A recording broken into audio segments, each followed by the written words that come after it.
Welcome to tonight's installment of the Extermatech Pest Control Game of the Week here on the Montgomery Sports Network. The Montgomery Sports Network is your destination in the river region of Alabama for the best high school sports coverage, from live broadcast of full games to on-demand replays to game highlights. It's all right here on the Montgomery Sports Network. Tonight we are at Crampton Bowl here in Montgomery for a Class 6A Region 2 matchup between the Eufaula Tigers and the Lanier Poets. Before we start off with the pregame show and get to the keys of tonight's games, here are a few words from our sponsors. Extermatech Pest Control is a small, passionate, and powerful team. If you have bugs bugging you, join the Extermatech family and have peace of mind that comes from the expertise of a professional company, and enjoy their personal service. Extermatech is locally owned and operated. They've been bugging the competition for over 15 years. Each and every customer is important to them. Customer service, their number one goal. Call Extermatech 334-209-4590. Montgomery's new at-work station is 96.1 KISS FM. The biggest and best playlist and long sets of non-stop music. 96.1 KISS FM. Just the music you know and love. Montgomery's new at-work radio station. It was 1917. Charlie Chaplin appeared as the Little Tramp, Walt Disney graduated from high school, and Woodrow Wilson was re-elected president. And in Montgomery, Chris's sold their very first hot dog. Move forward to the 1950s. Hank Williams was hanging out at Chris's. Up through the 70s and 80s, many stars and politicians discovered Montgomery's little secret. Jump ahead to the new millennium. Riverwalk Stadium, the alleyway, and the new downtown. It's now 100 years later, and Chris's is still serving their world-famous hot dogs at 138 Dexter Avenue. How long has it been since you've tasted the city's most famous hot dog? Make Chris's part of your family history. Still family-owned and operated, Chris's makes every hot dog and hamburger to order. Take Chris's to your next party or event. Call-in orders are welcome. Online at chrishotdogs.com and on Facebook. Chris's Famous Hot Dogs. Taste the tradition. Experience the history of the first country music superstar and see how Hank Williams transformed country music and sowed the seeds of what was to become American music. Visit the Hank Williams Museum, nestled in historic downtown Montgomery, Alabama. The Hank Williams Museum is one of the top tourist attractions in Alabama. Museum hours are 9 a.m. to 4:30 p.m. Monday through Friday, 10 to 4 on Saturday, and 1 to 4 on Sunday. And they offer group rates, AAA, and military discounts. If you're injured on the job, the law requires your employer to pay your medical expenses and cover your lost wages for any work-related injury. Employers and their insurers often try to deny workers' compensation claims or limit your benefits. Whether you're totally disabled and cannot work, or if you've suffered some impairment, attorney Matt Matthews has years of experience litigating. For more information, go to the website protectingalworkers.com. That's protectingalworkers.com.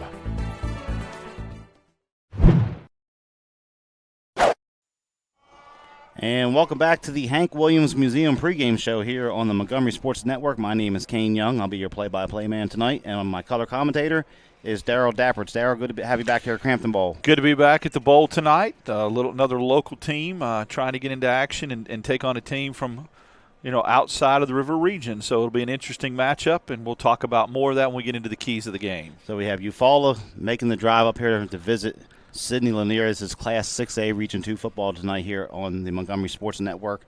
And we would like to take a moment here to thank our sponsors here for the high school football on the Montgomery Sports Network. First, we'll talk about Extermatech Pest Control. Locally owned and operated, Extermatech Pest Control is a small, passionate, and powerful team. Voted the best in Montgomery. If you have bugs bugging you, call Extermatech. They have been bugging the competition for over 15 years. Call 334-209-4590. We'd also like to thank protectingalworkers.com. Workers' compensation attorney Matt Matthews has many years of experience litigating workers' compensation cases here in Alabama. If you are hurt on the job, he can help you get the benefits you deserve. Visit protectingalworkers.com or call 334-721-4878. We would also like to thank the Hank Williams Museum located here in downtown Montgomery. This 6,000 square foot museum is located at 118 Commerce Street. You can take a step back in time and learn about the musical history and life of a Montgomery man who is known as the legendary singer Hank Williams. Browse the large gift shop. Groups are always welcome. We'd also like to thank Chris's Famous Hot Dogs. Chris is celebrating its 101st year in business here in the capital city, located just down the street from the Capitol building at 138 Dexter Avenue. Chris's Famous Hot Dogs taste the tradition. Call orders in advance 334-265-6850. We'd also like to thank them for our pregame meal tonight. And we'd also like to thank Mid-State Burglar Bars and Ironworks. Mid-State Burglar Bars and Ironworks is a local, owned, and operated business. They have been in business since 1985 and serve Montgomery and the surrounding counties. They build and install burglar bars, AC guards, storm doors, and more. Make sure to check out their decorative handrails. They are a work of art. Their philosophy is being honest, dependable, fair-priced, and to treat each customer with respect. Call Mid-State 334-313-9015. We'd like to thank American Oak and More. They're committed to offering exceptional furniture at affordable prices.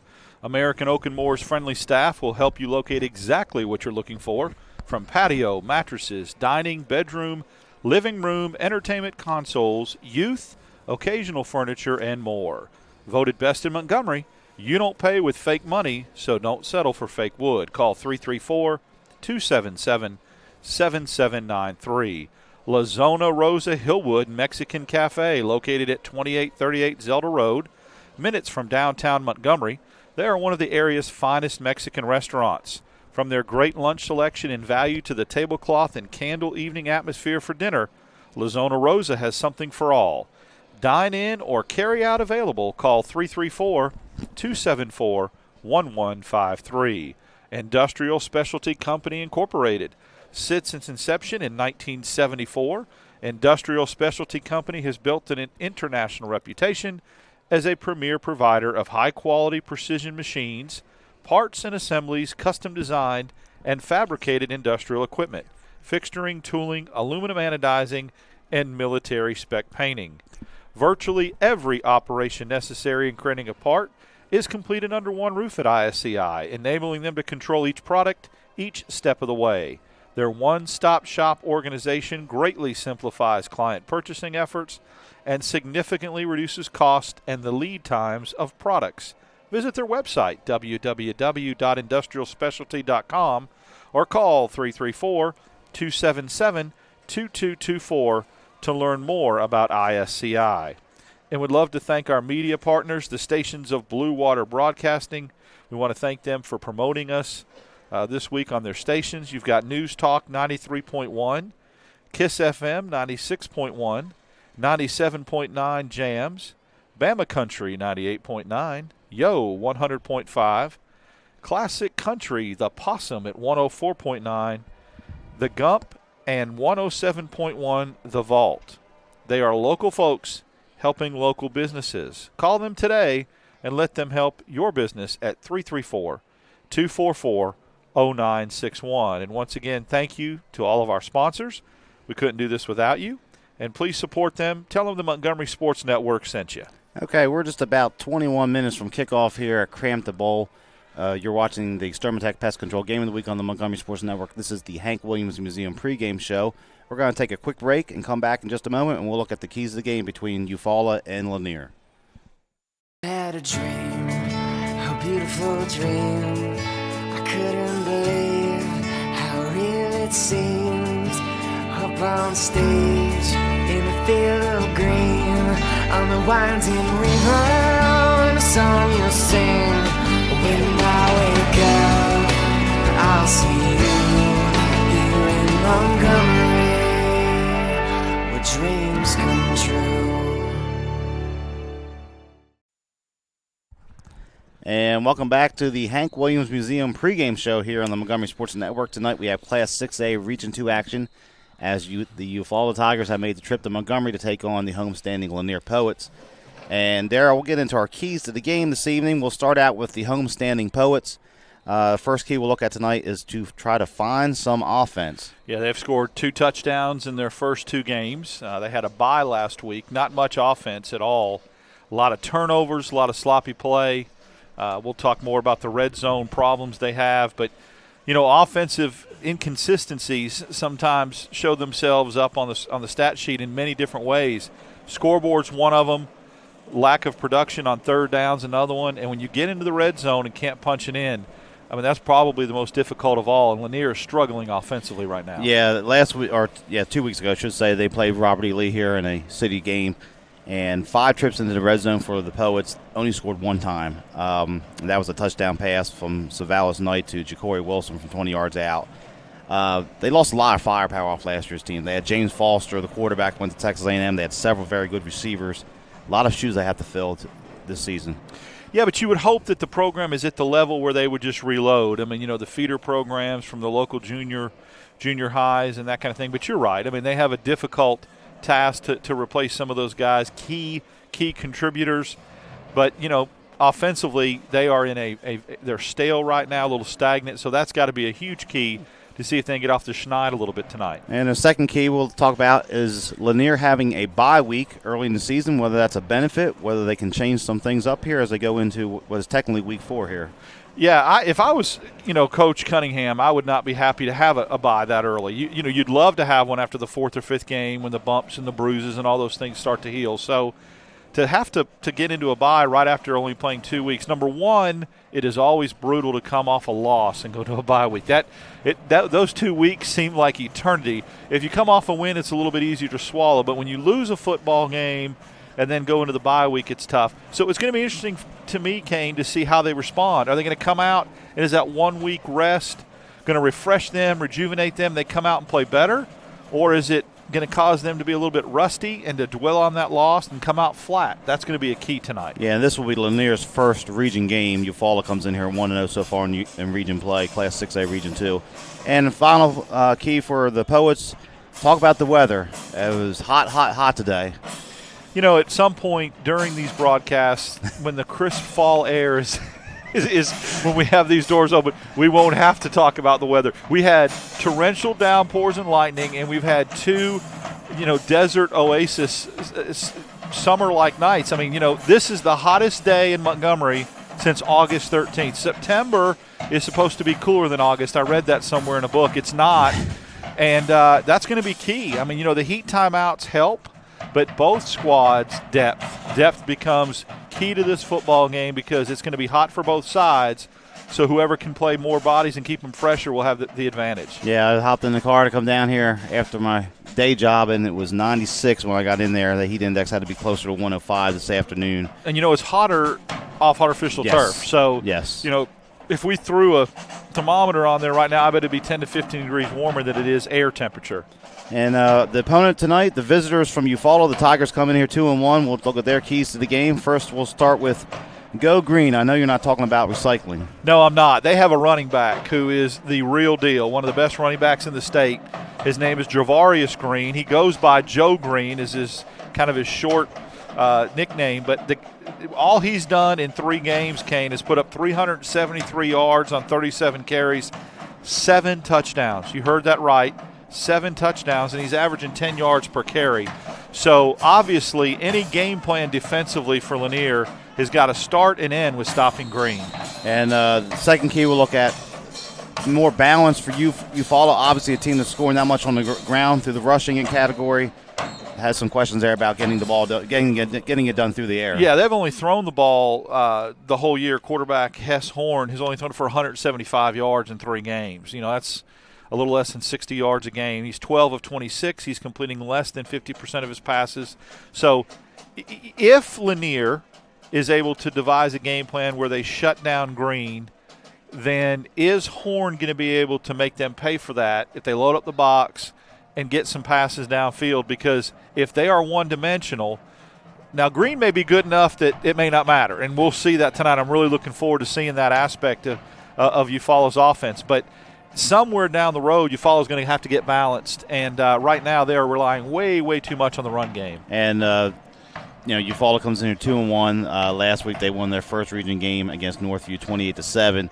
And final key we'll talk about for the Tigers here, same for Lanier, the weather factor with the hot temperatures. You wonder if there's no advantage from a home or away standpoint. I know Lanier, this is officially their home stadium. Eufaula coming on the road to a stadium that's a little bit more big time than what they're used to playing in. But it goes back to what we said. Heat is a factor for both teams. Whatever team is able to react to that and respond to it better because of depth and playing more players will have a huge advantage tonight. So we have a Class 6A Region 2 matchup. Take a look at the standings here in Class 6A play. Park Crossing won last night, so they are 2-0. They defeated Northview out of Dothan. Eufaula and Carver out of Montgomery are both 1-0. Russell County, Dothan, so far in region play, are 0-1. Northview's 0-2. And the Poets here playing tonight finally get into region action. So a big opportunity here for Eufaula to even the record here with Park Crossing, but also Lanier to get in that win column because they will play host to Park Crossing next Friday. Well, we said last Thursday night that this region is a little bit up for grabs, a little bit wide open this year, and that somebody else could emerge. Well, no sooner do we say that, a week later, Eufaula has an opportunity to go 2-0 and tie with Park Crossing early on in region standing. So, a lot of times there's this false sense that it's not a city game, a rivalry game. You got Eufaula making the 2-hour trip. Look, this game for Eufaula right now is huge because they know that they beat Lanier. Lanier goes to 0-1, which you get a leg up on Lanier, and you go to 2-0 and tie Park Crossing, which will be a good battle later on in the season. So the top 4 teams in the region will make the playoffs. Eufaula basically replacing Stanhope Elmore. They were bumped up north. We mentioned that the other week on our broadcast, and Eufaula moved into the region. The other 6 teams stayed the same from the last 2 years. As for the coaches, Lanier's head coach Marvin Cunningham in his 3rd season.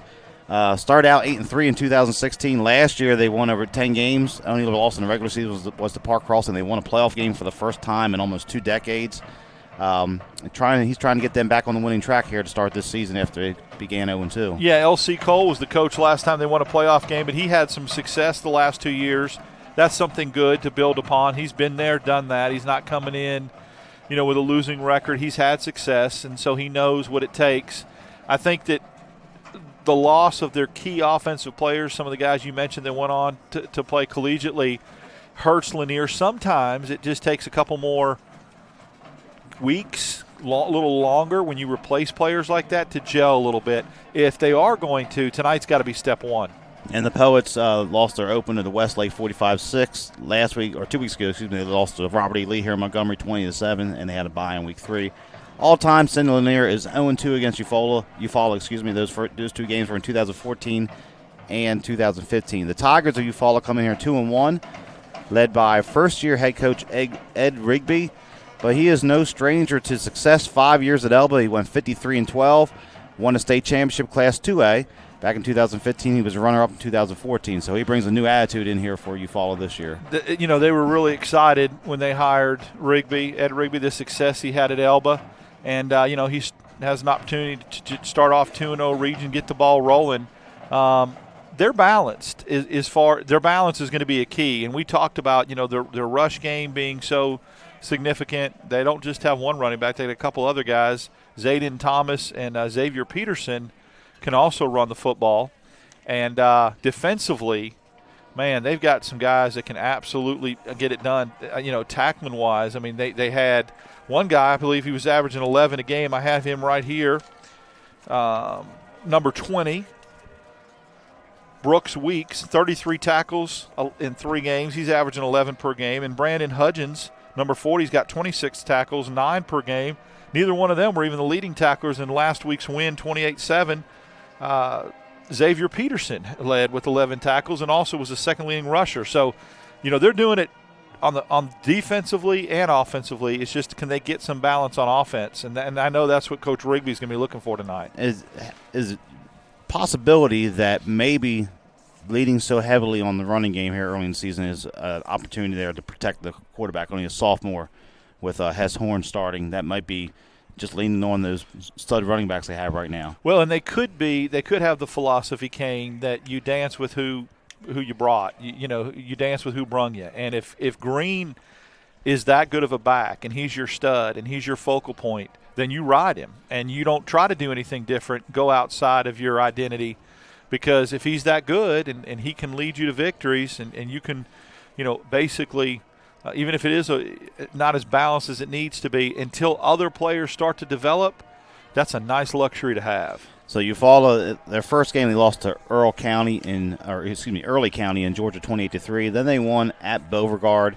in week 2, 42-26. And last week they were a winner against Northview in region play, 28-7. So Eufaula, last region title for the Tigers was 2010. Last region title for Sidney Lanier was 1999, and we were talking before we came on air, that 1999 team, Tavares Jackson and Keldrick Williams, running back. They beat Prattville here. Just a huge game back there in the late 90s here at Crampton Bowl. They were one of the more balanced high school teams I've ever seen, and I was PA announcing back then, and they just absolutely could hurt you through the air or through the ground. They had a really, really stingy, salty defense. That was a very good football team. So we're just about 9 minutes from kickoff here. We'll try to get the national anthem when that gets started in just a moment. Eufaula crowd is starting to fill in. Their buses, or their band has just arrived here a few minutes ago, making the 2-hour trip here to Montgomery. For those of you unfamiliar with Crampton Bowl, we're located just east of downtown here in Montgomery. The Montgomery City Schools use this as the home field for all 5 city schools. So Park Crossing, Carver, Lee, Jeff Davis, and Sidney Lanier. We're going to listen in here as the Lanier Band gets ready to play tonight's national anthem.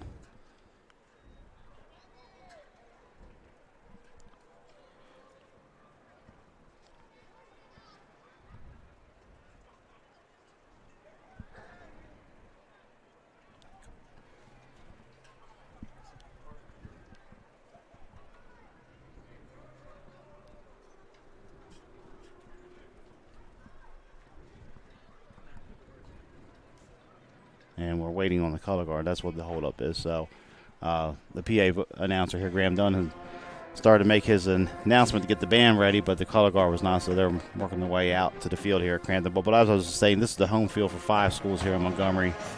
Lanier, Park Crossing, Jeff Davis, Robert E. Lee, and Carver, Montgomery share the home field here. And as Darryl mentioned in the pregame, big stadium, but no distinct home field advantage compared to some of the smaller places we go throughout the state.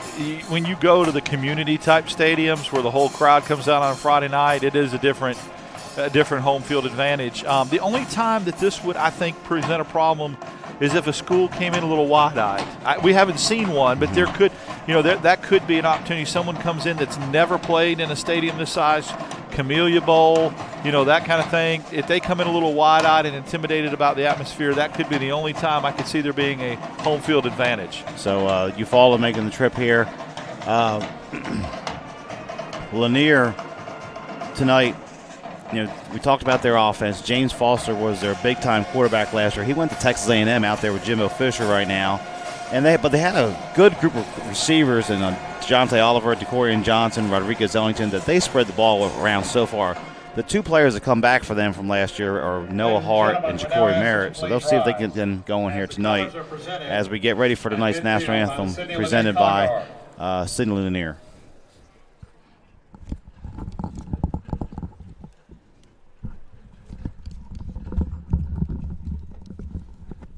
Members of the color guard include Tracy June, rifleman; Terrell Smith, rifleman; Jasmine Lewis, American flag and captain; and Achuria Hamilton, Alabama flag.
The national anthem will be performed by the Sidney Lanier Marching Band.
So that was tonight's national anthem presented by the Sidney Lanier Poets Marching Band. As you've been watching the Hank Williams Museum pregame show here on the Montgomery Sports Network, as we are just about 3 minutes here from kickoff for the Extermatech Pest Control Game of the Week. You can watch us at mymgmsports.com. There are a number of ways to follow us here throughout the year. You can check us out on Facebook. Go to Facebook and like us on our page there. You can follow us on Twitter at mymgmsports. Go to YouTube, search Montgomery Sports Network, where you can watch us live there. If you have a Roku device and so forth, you can watch it on your big TV at home. Any device. If you're in another stadium, going to another game, you can still pick over our games and watch them each week. And they are available on demand on our website, mymgmsports.com, or on YouTube. We have the archive games there from the previous weeks. We've been in Chilton County, out of Trinity. We've been here at Crampton Bowl a couple times so far, too. So my name's Kane Young. I'll be your play-by-play guy. Once again, I'm here with our color commentator, Darryl Dapprich. So, Darryl, we're just about 2 minutes now from kickoff, ready to get things underway here at Crampton Bowl.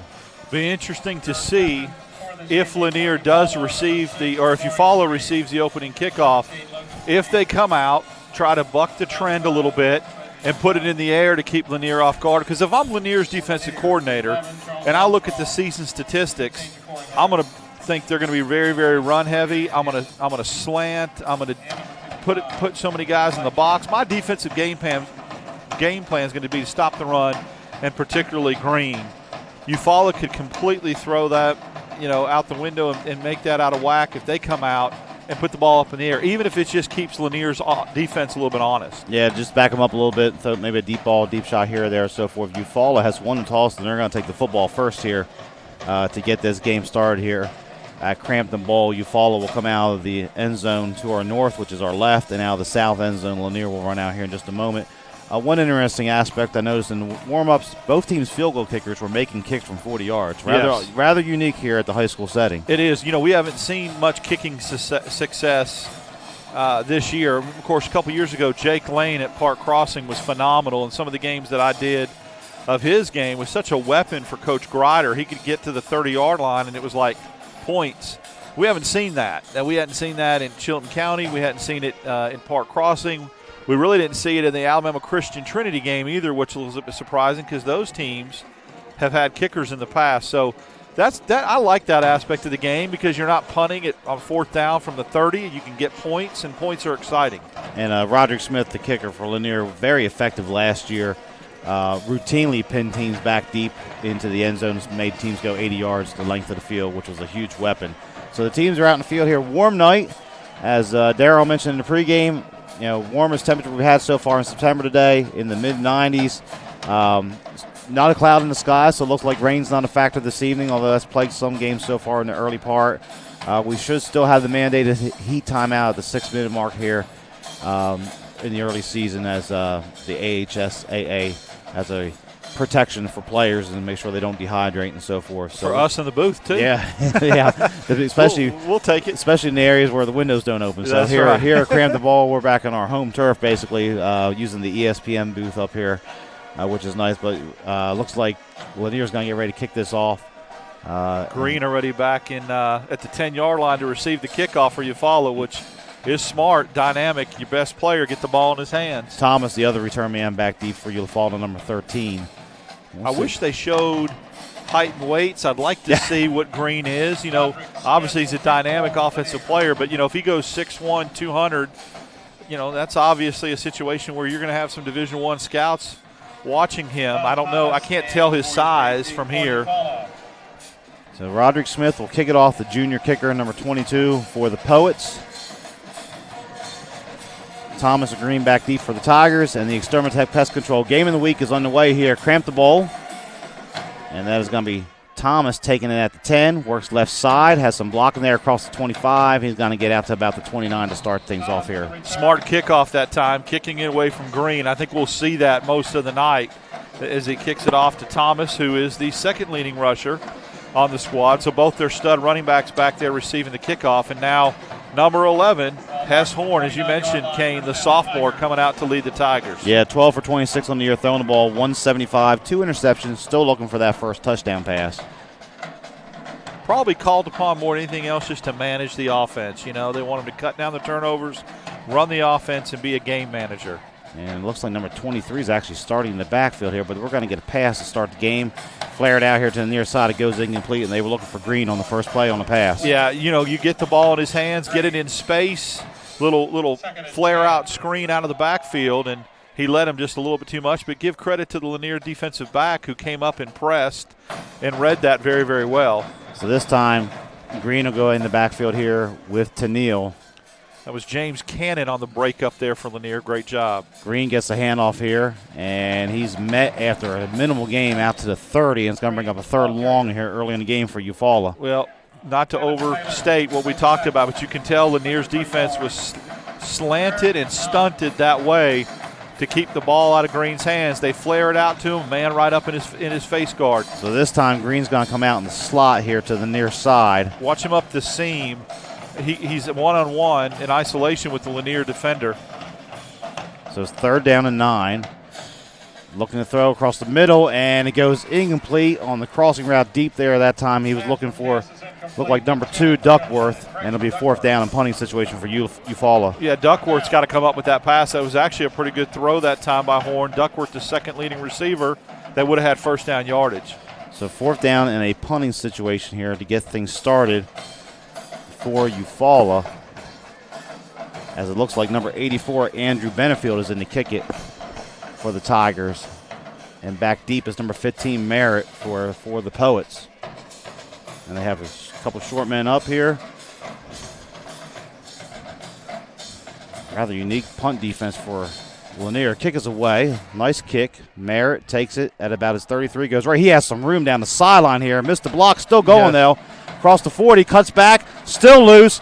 And Merritt's trying to break the corner here. Coming to the 30. I don't see any flags at 25. This time cuts it back again to the 20. All the way down to the 15. And Lanier setting up shop in that red zone to start things off. Ja'Cory Merritt with a great return. And I was thinking the same thing you said, Kane.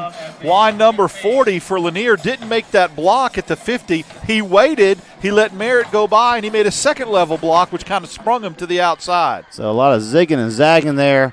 And we're going to have a different quarterback, it looks like, for Lanier. Number 17 is starting. We'll have to go to the roster here. That looks like Jason Barnes getting the start. They list him as a wide receiver, but they've got him in at quarterback right now. And we're going to get a speed sweep here to the near side. And not much happened on my first play for Lanier as the Eufaula defense makes a good stand. That was Noah Hart on the carry for the Poets. Noah Hart, as you mentioned, a good ball carrier. Good running back, and they get him in the speed sweep, but Eufaula's defense was ready. So 2nd down, and we'll still call it 10. No gain on that play. Shotgun. This time Merritt's going to get left side. He has some room across the 10. Cuts it up to the 5. He's inside to the 2-yard line, and it's going to be 1st and goal down at the 1 for Lanier. Ja'Cory Merritt looks like a wide receiver. He's got a wide receiver body, but he does a great job on the punt return and then on that run right there to set up Lanier 1st and goal. Yeah, Merritt was the leading rusher last year. They're going to go under center this time as Barnes looks for the quarterback sneak. He gets it. Good surge by the Lanier line, and the Poets are on the scoreboard first. They're here to start things out. What a statement by the Poets. We talked about, can they get any offense going? Well, with 9:46 remaining in the first quarter, they go right down the field in 3 or 4 plays, punching in. Great opening drive, great opening statement for Lanier. So a 3-play, 15-yard drive set up by the monster punt return by Ja'Cory Merritt, and Barnes takes it himself playing quarterback on the quarterback sneak. We saw James Foster do that a lot last year for the Poets as Roderick Smith comes on here to attempt the extra point.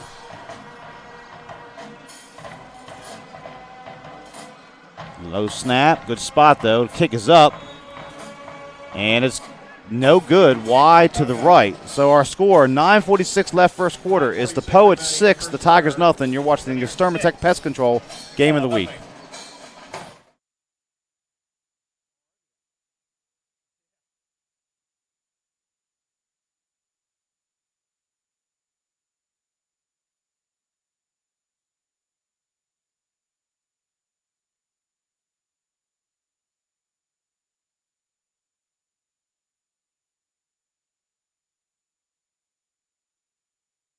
I had a dream, a beautiful dream.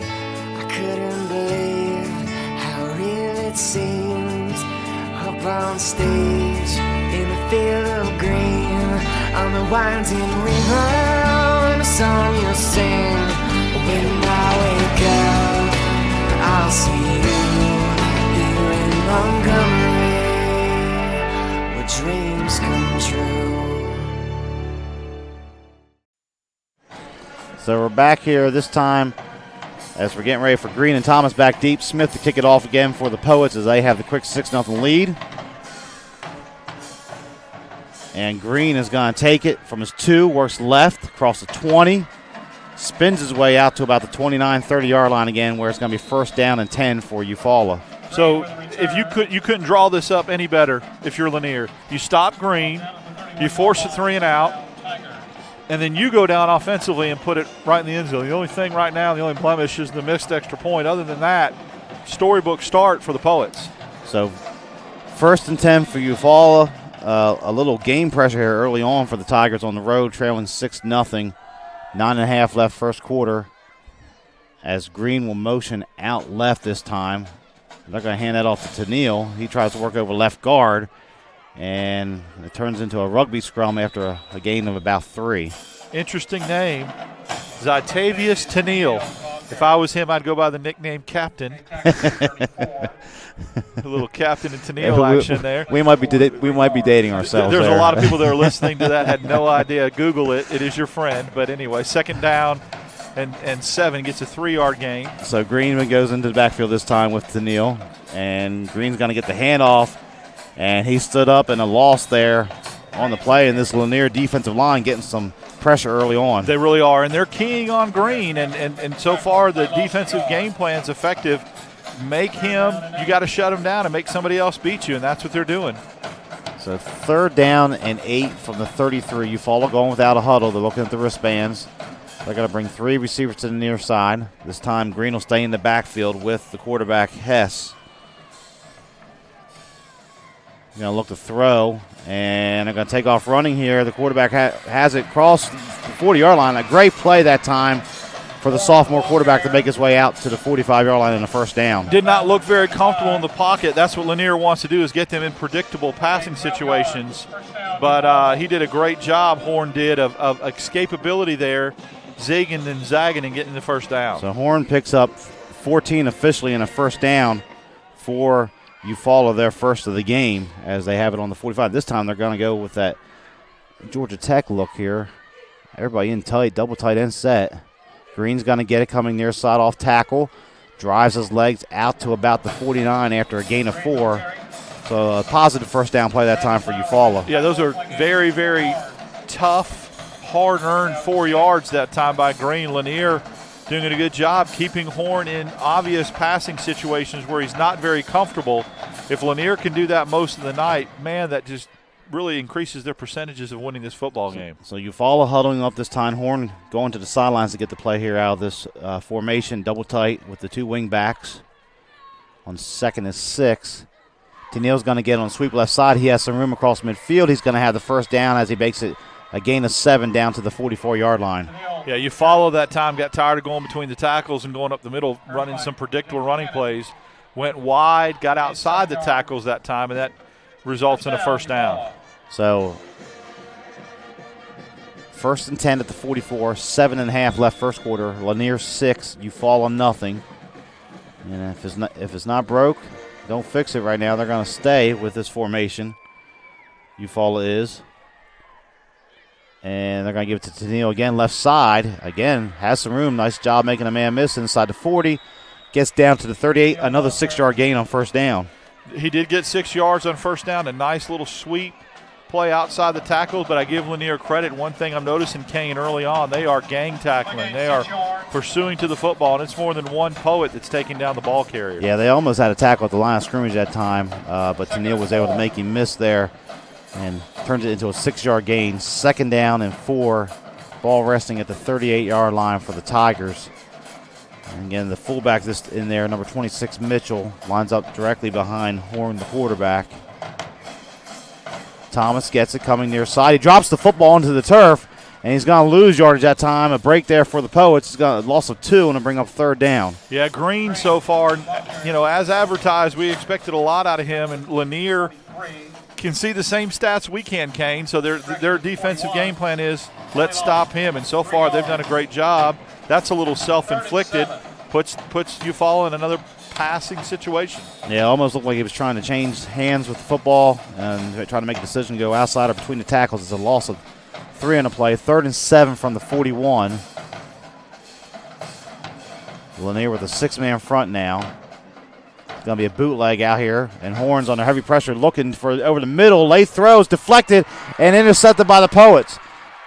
And they're going to have the possession of the football. We'll get a number in a second here for Lanier, but a big turnover here for the Lanier defense.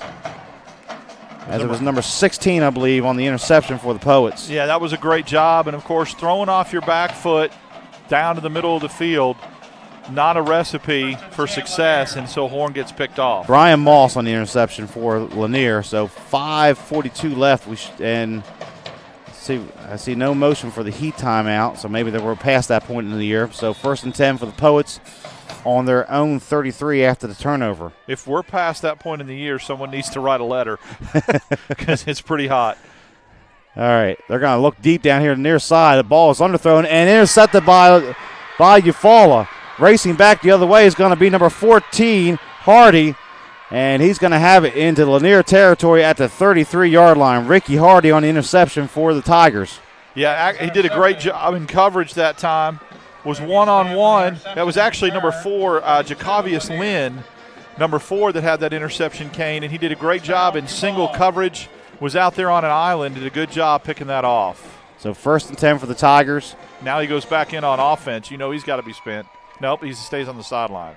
So 1st and 10 for the Tigers at the Poets' 32-yard line. It looks like Lanier's going to go under, or excuse me, Eufaula's going to go under the center again here and stay with that double wingback formation. As we have another new running back in there, number 9 now. And the ball is loose on the ground again. Some confusion in the backfield, and it's going to result in a loss of about 5 or 6 yards for Eufaula. And there's a marker down on the field as well. You know, we almost had an opportunity. There were 3 consecutive plays, 3 consecutive turnovers. Have a dead ball false start on Eufaula. I've been seeing that in that formation, Kane, and I was wondering if they're going to call it. Tennille went early, Green went early, and for some reason they let him get away with it that time. I guess that was number 8, Peterson, that went early, and they got him for it. So, and they're going to decline that, Lanier's coaching staff is, after the loss of 5, so it'll be 2nd down and 15. And this Lanier defense has looked very stout here in the early going. Yeah, there's no run lanes. I mean, they've really done a good job of closing the seals and the gaps. The run lanes are not there. And, you know, that's got to be frustrating for Eufaula when you can't throw it and the running game's not going. So 8, Peterson is in the backfield this time with Horn. And now we have a whistle. And we're going to have the heat timeout. They missed it earlier. They just forgot. We're going to take a timeout with them here. 5:04 left, first quarter. Is the Poets 6, Eufaula nothing. You're watching the Extermatech Pest Control Game of the Week here on the Montgomery Sports Network. Experience the history of the first country music superstar and see how Hank Williams transformed country music and sowed the seeds of what was to become American music. Visit the Hank Williams Museum, nestled in historic downtown Montgomery, Alabama. The Hank Williams Museum is one of the top tourist attractions in Alabama. Museum hours are 9 a.m. to 4:30 p.m. Monday through Friday, 10 to 4 on Saturday, and 1 to 4 on Sunday. And they offer group rates, AAA, and military discounts. I had a dream, a beautiful dream. I couldn't believe how real it seemed. Up on stage, in the field of green, on the winding river, and a song you'll sing. When I wake up, I'll see you here in Montgomery, where dreams come true.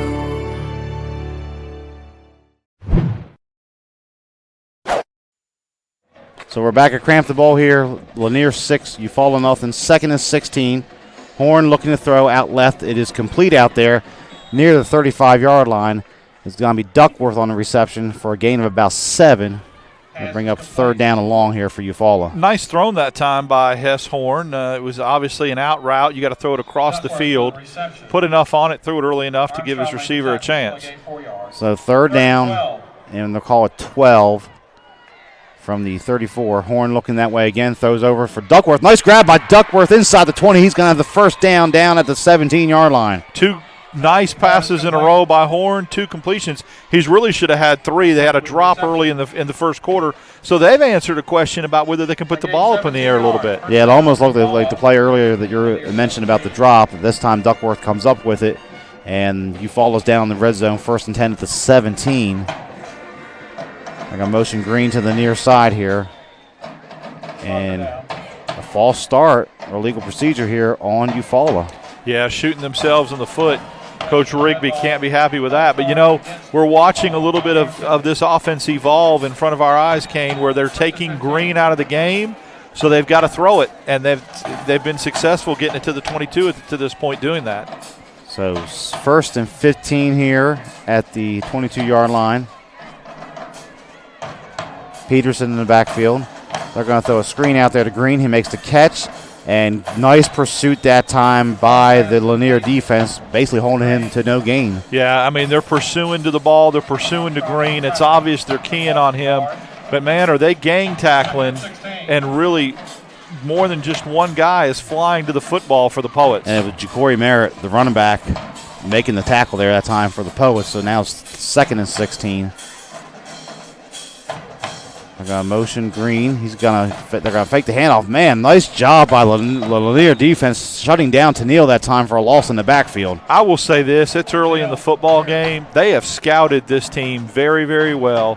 The defensive coaches for Lanier and their game plan to a T right now are they executing. So number 53, Joe Hardy in there along with Keith Harris for the Poets doing some work here. 3rd down and about 17, 18 here for Eufaula. Horn looks left, throws, and they tried to go for the hook and lateral, and it looks like Eufaula has it on the interception off the deflection. Amazing. And it's going to be number 53, the man we just mentioned there, Joe Hardy, with the interception for Lanier. Yeah, that's a play that you want to run when you have some space. They were too cluttered up there outside the hash at the 24-yard line, and you don't make that pitch when your man's covered. And he was covered, and he made the pitch anyway. You just need to sit on that and hope you can get a field goal out of it. As it is, another turnover, Lanier capitalizes. So 1st and 10 for the Poets. They're going to start here on their own 26-yard line. 2nd interception of the night for the Lanier defense. We're going to get a handoff on the speed sweep there to the right side. Some running room over there for number 21, Trayshawn Hart on the carry for Lanier. Picked up about 9 yards. Yeah, nice little jet sweep. Man, did he really get outside the tackles that time, gets 9 yards. Or actually, they're giving him 9 yards. Yeah, the scoreboard was wrong there. That's a great first down play right now for the Poets. 2nd and 1. They're going to fake the handoff of that noise. Some room across the middle there for the Poets. That's going to be number 26 on the carry. Lanier using a lot of players here we haven't seen before. That's Carmel Brooks on the carry for Lanier and a 1st down. And that will bode well for Lanier on a hot night late in the 4th quarter. If they have 3-4 running backs, man, you're going to have somebody with fresh legs. So great job so far for the Poets in their game plan. So 1st and 10 for Lanier. 2:16 left first quarter. So motion again. They're going to toss that one out there to the far side. Looks like Brooks on the carry again. He's going to work it. Check that. That was Merritt checking in that time. So Ja'Cory Merritt picks up 5 yards there. And there's a late flag. Yeah, that's outside. Yeah, that's going to be on Eufaula, I believe. On the sidelines. Yeah, dead ball, personal foul. Giving him the business over there at the 49. So Lanier continuing an impressive drive, an impressive start to this game. How big would it be for Lanier if they could add points here and jump out big, really take Eufaula out of their comfort zone? Now, if you're Eufaula, you don't panic. You still try to run the football. It just there hasn't been an answer. Lanier's done a great job of clogging the running lanes. Yeah, and they're doing a good job mixing the ball up right now, getting it to different players. Merritt getting the ball. Brooks, he played last year in a backup role for Lanier at running back, so he's getting some touches out there. And both Harts, Noah, and so forth getting in carries. So it's 1st and 10 for Lanier. They are all the way down to the 34-yard line as Merritt stays in the backfield this time. And looks like Barnes is going to keep it himself, and this time he's going to drop behind the line for a loss of 1. Good concept and good theory that time after you do the toss sweep to Merritt to fake it, see if Barnes can step inside the tackles on a little quarterback draw, but Eufaula sniffed that out and was ready for it. So play loses 2. He's 2nd and 12. As Merritt stays in the backfield with Barnes. Trips to the near side. A high snap. Barnes has to handle it. And he's going to try to get back to the line of scrimmage, but he'll fail on that. He'll lose 1 on the play, and now it's 3rd down and long. Multiple flags, and I think multiple personal fouls are going to be called. People just wrapping up after the whistle and going after it. So it'll be interesting to see if they're offsetting or if there's one particular call that's going to go against the particular team. So the head official having a discussion here, looks like with the umpire. Looks like it's holding on the posts. So the Eufaula will take that flag, that penalty, march it back 10 yards here. They're going to officially set it at the 50, so it's going to be 2nd down and 26. The thing that was a little bit strange about that, if it was just holding, was that multiple flags came out, and they came out way late. You don't typically attribute that to holding. So 2nd and 26, which that's probably hurtful to the Georgia fans hearing that number, but stacked receivers each side here for Eufaula. Merritt will stay in the backfield with Barnes, the quarterback. Barnes is going to look to throw. Oh, he's hit as he throws. It goes incomplete. Had his man, He too. sure did. Yeah, he had a couple receivers open on that play. And I think it was Hart that was streaking down the seam there, and he had him 3 steps on the Eufaula defender, but because he was hit, the ball fell short. So 3rd and 26. If you're calling plays here, Darryl, do you run it and try to punt and play field position, or you take a shot down the field? I'd do a screen pass right here. I think it basically, to answer your question, it's kind of a combination of both. Eufaula's getting some pressure upfield and some push. You can be a little bit safe with the screen pass because 26 yards is a lot to get. And just play the field position game. Plenty of time on the play clock, still 18 seconds as Lanier shifts their formation. 3-man front for Eufaula. They're going to bring a linebacker, so 4 rushing. Barnes looking for the wheel route on Merritt. It goes incomplete. It'll be 4th down. Yeah, good coverage that time by Eufaula, pushing him to the boundary, using the sideline as like an extra defender there. And Lanier will have to punt after a promising drive stalls. So the penalty backed him up there. Got him in a bad down and distance situation, so it's 4th down and 26. And it looks like Roderick Smith will also do the punting here for Lanier. And back deep, we have Duckworth and Green for Eufaula. 41 seconds left here in the first quarter from Crampton Bowl. Good snap. Smith gets it away. It's a nice punt. High hanging kick. It's going to bounce. No one fielded it. It's going to roll inside the 20. And down at the 13 officially. So Eufaula backed up here towards their own goal here near the end of the first quarter. Yeah, nice little field position. Swap the field the way Lanier's defense has been playing. You like your chances with 25 seconds left in the first quarter. So Eufaula, turnover bugs hurt them early on here. A couple interceptions, one off the deflection and so forth. We'll see if Horn can get settled down here. Has also stepped up and made some nice throws to Duckworth. As this time it is going to be number 23 in the backfield. It's going to be Tennille. Trips to the far side.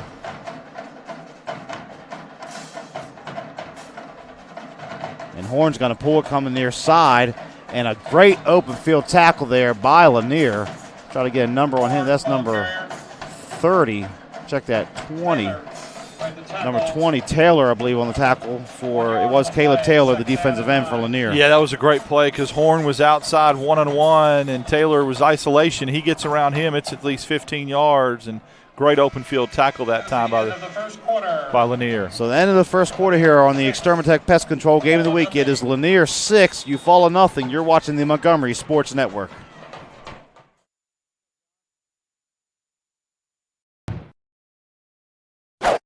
Extermatech Pest Control is a small, passionate, and powerful team.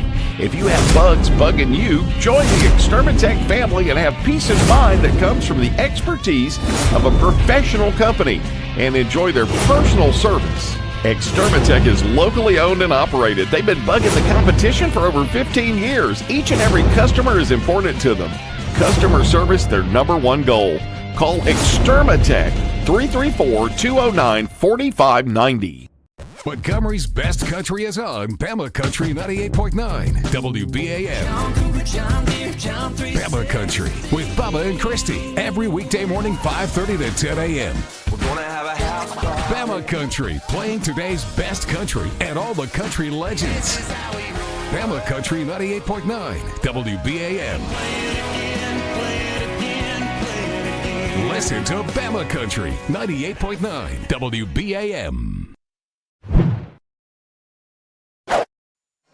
And welcome back to Cram the Bowl Extermatech Pest Control Game of the Week. It is the Poets of Lanier 6, the Tigers of Eufaula nothing, and Lanier using special teams and a stout defense so far to get the early lead.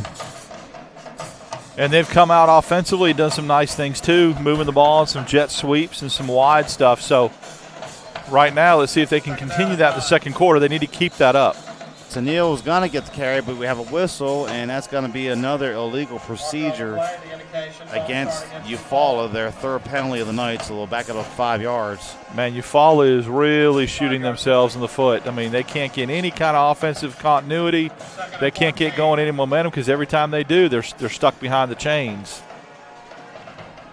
So Hesshorn, the quarterback, running to the sideline here, getting instructions, comes back in. They have their wristbands, but they have done some huddling up in their wing formation, double wing formation, as Tennille will be in the backfield. Greens comes to the slot on the near side. They're going to motion Roberson over here. There's going to be a handoff to Tennille. Right side, he has some room across 15 and 20. Breaks it outside towards the 30. He's going to have about 20 yards there and a first down for Eufaula. And Merritt, or I believe that's 25. Lanier's jerseys are very hard to read, folks. Sorry about that. It was number 25. They made the tackle for Lanier, Cannon on the stop, and he saved a touchdown. Tennille's off to the races if Cannon doesn't bring him down. Yeah, it almost looked like the linebackers kind of got mixed up with that eye candy on the motion. And here we are, 1st and 10 for Eufaula out to the 29. As Tennille and Green are in the backfield with Horn. A little crossbuck action this time. This is going to be Green coming near side. He works his way across the 30 for a short gain of 2. You know, it's early, and we haven't seen the other 3 games, nor have we seen the rest of this game. But Tennille looks like the more explosive runner to me than Green. Green looks real tentative hitting in the holes. Yeah, Tennille so far, he has 5 carries, 33 yards here in the early going, including that last 20-yarder. Green's longest carry so far, 4 yards. In fact, he has 5 carries right now for just a total of 3 at this point as we're a minute into the second quarter here. Tennille stays in the backfield. Green goes in motion to the right side. We're going to hand off to Tennille, and that time he looked like he may have potentially missed his hole. It's a minimal game as a helmet comes off for one of the actually Tennille's helmet comes off. He's going to have to come out of the game for a play. Yeah, and that's tough when your leading rusher in the first half's got to come out. Of course, passing situation here, 3rd and 6. Look for Horn to put it up. He's had some success on those intermediate slant routes to Duckworth, kind of a crossing pattern slant. It should be there because he's out 1-on-1 isolated with the cornerback for Lanier. Peterson goes to running back. Horn's going to look to throw. They throw left side. It's called out there, and that's going to be spun out of bounds and a first down. Looked like Blackshire on the reception for Eufaula. The second leading receiver for the Tigers gets out in space, a little isolation that time. That was a good play call by Eufaula. Very safe throw, and let him do something, catching the ball, turning upfield. So in the gain of 9 and a first down out to the 44 here. Eufaula has moved it out from their own 13 so far. Roberson comes in motion. We're going to hand this one off to Green, straight up the middle. Going to pick up about 3 to the 47. Check that Peterson on the carry, number 8. It's his first carry tonight, so a gain of 3. Yeah, Green was open that time.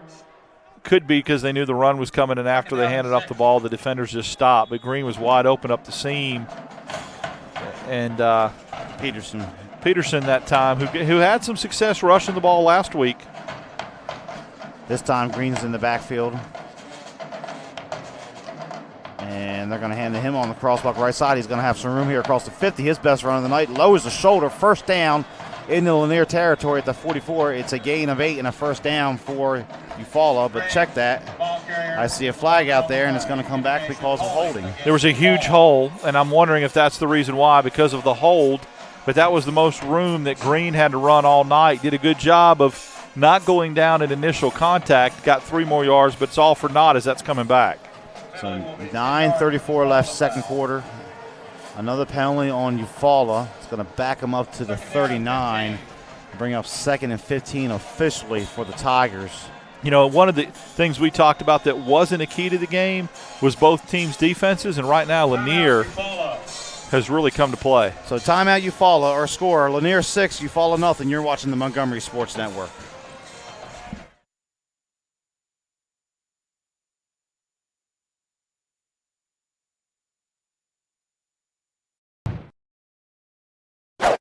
Extermatech Pest Control is a small, passionate, and powerful team.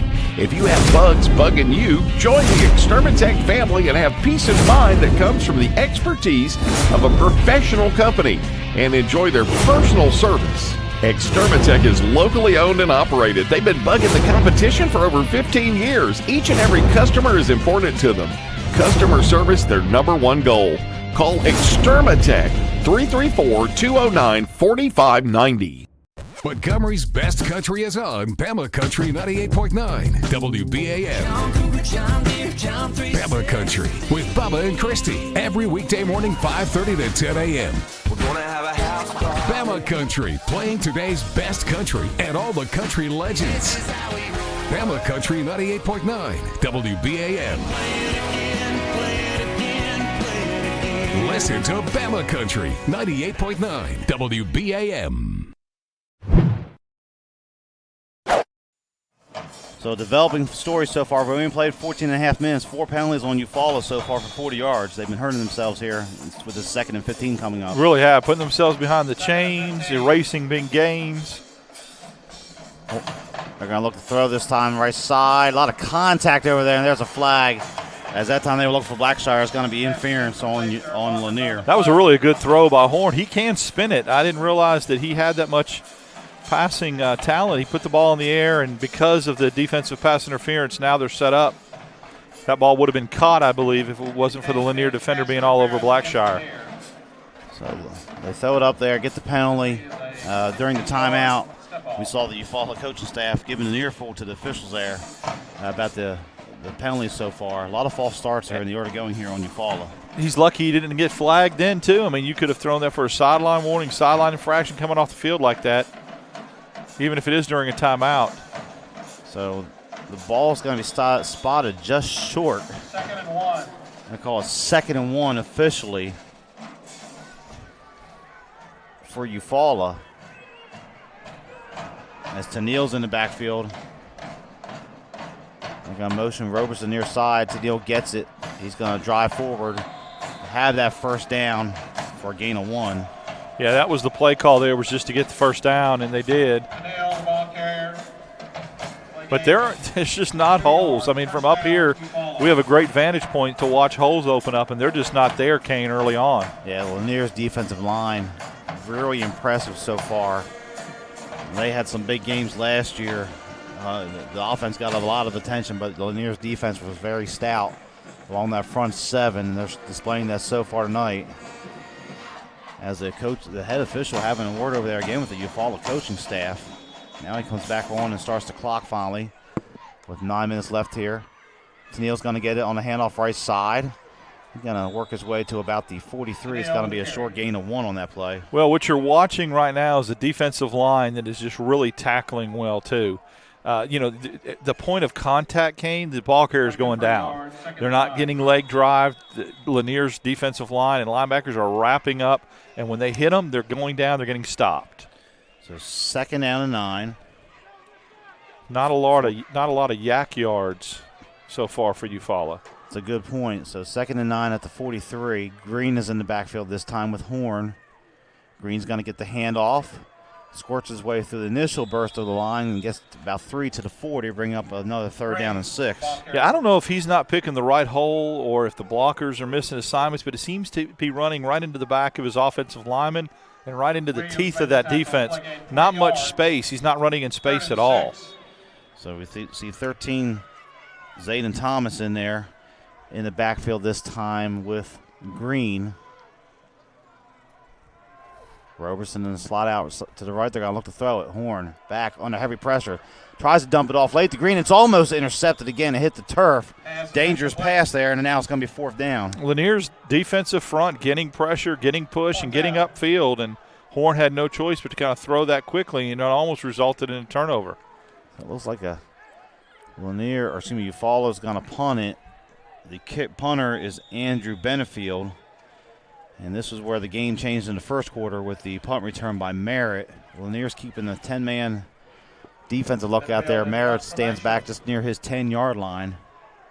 7:46 left until halftime. Low snap, Benefield gets it. Plenty of time to get it away. Merritt's going to let it go away from him. It's going to hit the 5, takes a good bounce. Can Eufaula get down there and stop it? Boy, that thing drops right near the goal line. Did they cross over? They're calling a touchback. The ball broke the plane, apparently. That was a half a yard from being at the half-yard line. I mean, he slid into the end zone, and I think that was the reason. But what a beautiful punt that time. Yeah, Benefield's kick, the coverage was not very good. If they could have got down, that ball should have been down inside the 1-yard line. It took a couple hops before it went to the end zone. And that would have been very dangerous inside the 1, sets you up for good field position if Lanier doesn't get a first down. As it is now, they're at the 20. So the Poets come out. It looks like number 26 is going to be in the backfield, Carmel Brooks, with the quarterback, Jason Barnes. As they will go trips to the left. Down here at the bottom of the screen is the actual starting quarterback the previous weeks, number 8, Knight. 4-man front here for Eufaula. Brooks is going to get it. And has a little hole, gets across the 20 to the 23 for a gain of 3. Brooks with a nice little run. I mean, success on first down, 3 or 4 yards a pop. Keep the chains moving, keep the clock moving. So 2nd and 7. 2nd and 7. Trips to the left for Lanier.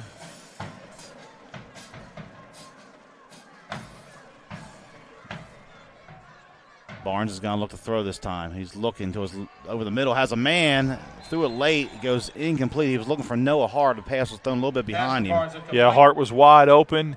If you hit him in stride, he's at least at midfield on that. And having to throw that ball behind him like that, he had to stop and reach back for it. So 3rd and 7. One of the things we talked about in pregame was would they change anything up? Obviously, Lanier has on offense. They really have. I mean, they put the ball in the air. They've had wide open receivers. And they changed quarterbacks. So it's 3rd and 7.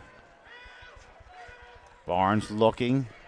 Over the middle, pass deflected and going to go incomplete that time. A nice job by the Eufaula defense as they bring up a punting situation for the Poets. So Eufaula does what they're called upon to do. Their defense holds 3 and out. They should get a pretty good field position as they're back in punt formation. Number 2. Duckworth, and it looks like Green's going to go out there with him. Yeah, both back deep to receive. Roderick Smith on to do the punting for Lanier.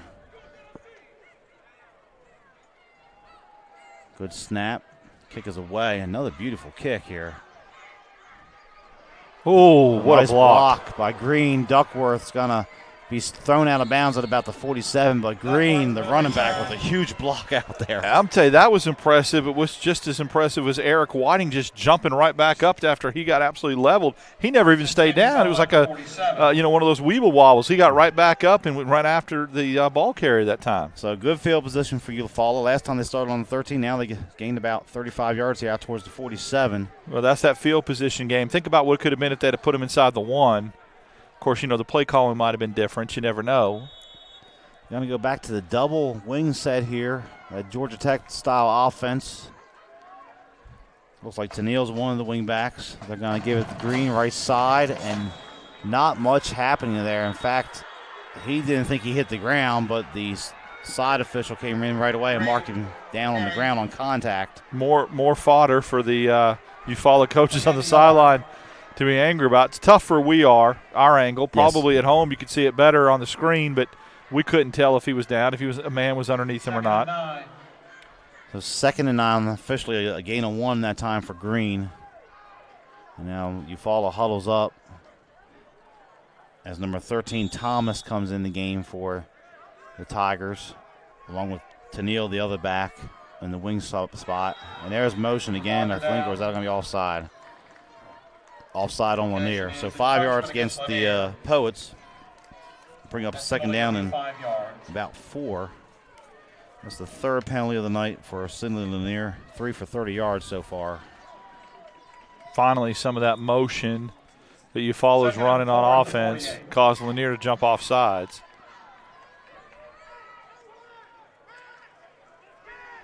The fullback is Mitchell, 26. I'm going to give it to Tennille. Boy, there's nothing happening there. He hit the ground right away and lost a yard on the play. Yeah, Lanier's defensive front is just having its way. The quickness, the tackling ability, I mean, they are really wrapping up, pursuing the football and providing, as I mentioned, nowhere for the Eufaula ball carriers to go. There's no running lanes. So third down and 6. Ball resting on the Poet 49. Clock ticks at 5.5 left. Still haven't had a heat timeout yet here in the second quarter. Play clock down to 10. They're going to have to pick up the pace here. Green is back in the game, along with Peterson. It's going to be a halfback pass. Looks like Peterson's going to throw it. He's looking out here for Green, and it's going to be almost intercepted. A nice job by Green to turn to a defensive back there and knock the ball away. He really did. He turned into a defender. His head was on a swivel, and he knocked it away. And then that drive really bears no fruit at all for Eufaula. They're going to have to punt after a promising start. So we have our heat timeout. 5:02 left, second quarter. You're watching the Montgomery Sports Network. It's Lanier 6, Eufaula nothing. 97.9 Jams, the new home of the Ricky Smiley Morning Show. Hey, what up? This your boy Ricky Smiley from the Ricky Smiley Morning Show on my new home, Montgomery, the Gump. ASU, what's up? Throwback Quickie Mix at noon, the live drive at 5, and top 5 at 9. Your favorite jams are on now. Drake, Rihanna, T.I., Nicki Minaj, Chris Brown, and Beyonce are all at 979jams.com. And on your radio at 97.9. Tune in and turn up 97.9 Jams. So 5:02 left to halftime. It's Lanier 6, Eufaula nothing. If you're just joining us, the Poets used the big punt return from Ja'Cory Merritt to set up, get into the red zone. And then a quarterback sneak by the new starting quarterback, Barnes, has accounted for the only points tonight. And Lanier's defense has done a very good job so far holding the running game for Eufaula in check. Yeah, I believe if Eufaula is going to come back and have any kind of offensive success and take the lead in this game, they're going to have to do it through the air. Lanier's got their number on the ground. So Benefield into punt. He had a beautiful punt last time for Eufaula. Almost the exact same situation here. No rush from Lanier. Kick is away. Merritt. And makes the grab. Doesn't fair catch it. And a good coverage there that by Eufaula that time as Merritt is dropped to the 15-yard line. That was a risky play by Merritt. And he gets hit there on the football, and Eufaula has it inside the 20. But as it is, he hangs on, and Lanier will set up 1st and 10. See if they can get anything going now with 4:50 left in the half. So here's our favorite part of the game. It seems like we have this conversation every week, but Lanier with the possession, 4:50 to halftime, and they're going to get the ball to start the second half. So a big opportunity for them to create some separation here with Eufaula. Yeah, I mean, even if they can get a field goal on the board and go in 9-0 and then get the ball back. And we have a flag. That might be a sideline one. Let's see. That's way away from the action. I have not seen a signal from the head official. But we've been seeing a lot of conversation from the Eufaula sideline towards especially the white hat. But actually, it's going to be a hold on Lanier. And he's giving the ball back to Eufaula. So the hold was before the kick. It wasn't post possession. It was before the kick. And that's a huge penalty for Lanier and a mental lapse there, because not only does Lanier not get the ball in bad field position, Eufaula gets it. And I think they're way on the other side of the field of the 50. Yeah, they would have 1st and 10 at about the 38-39. Coach Cunningham and his staff is perplexed. Quite honestly, I am a little bit too, because I didn't see a rush that time from Lanier, and it seemed like it was way away from the play. But Eufaula's going to end up getting a first down and have it 1st and 10 at the 39. A huge break here for the Tigers with 4:50 to halftime. So that whole conversation we had about Lanier having the football, we'll just scratch that off and act like it never happened. They're going to motion. Horn's going to look to throw. over the middle. He has Duckworth. He's loose. 15, 10, 5, touchdown, 39-yard touchdown pass for Eufaula. Great job by Horn. That route has been there all night long, and this time he got a little bit of separation, got behind the defense, and boy, did Horn just put that right on the money to Duckworth. The defender for Lanier went for the interception, went for the play, and when it wasn't there, Taylor, I believe, number 11, actually that was Armstrong that dove for that, and the ball got by him, and it was 6. So we'll see if Eufaula has been going for 2 a lot this year. Looks like they're going to keep the offense on the field. And the ball, they're talking about having the ball spotted towards the hash mark. And just like that, Kane, a holding penalty can completely change the complexity of this ball game. It seemed like Lanier was in control, having the football, and now the game's tied, and Eufaula has an opportunity to take the lead as they're going to come out with their wingback set. It looks like Peterson's in there with Thomas. And that's actually a fumble, Ruski, but there was some motion there before the snap. They're leaving. They're moving. Oh, there's personal foul. A lot of extracurricular activity out there now. Helmet's getting ripped off. It's getting ugly. Yeah, that's not good for anybody. But Eufaula is moving before the snap a lot, and it'll be interesting to see who they get the penalty on. They should be offsetting, but it looks like Eufaula is clapping that it could be against Lanier. So it looked like a fumble Ruski type play. Did not get in the end zone now. I'm not sure where that play will stand. Well, we know the initial penalty will be against Eufaula for illegal motion. I say that, but you're right. There's the penalty on Eufaula pre-snap. Personal foul. I'm calling them offset. So wow.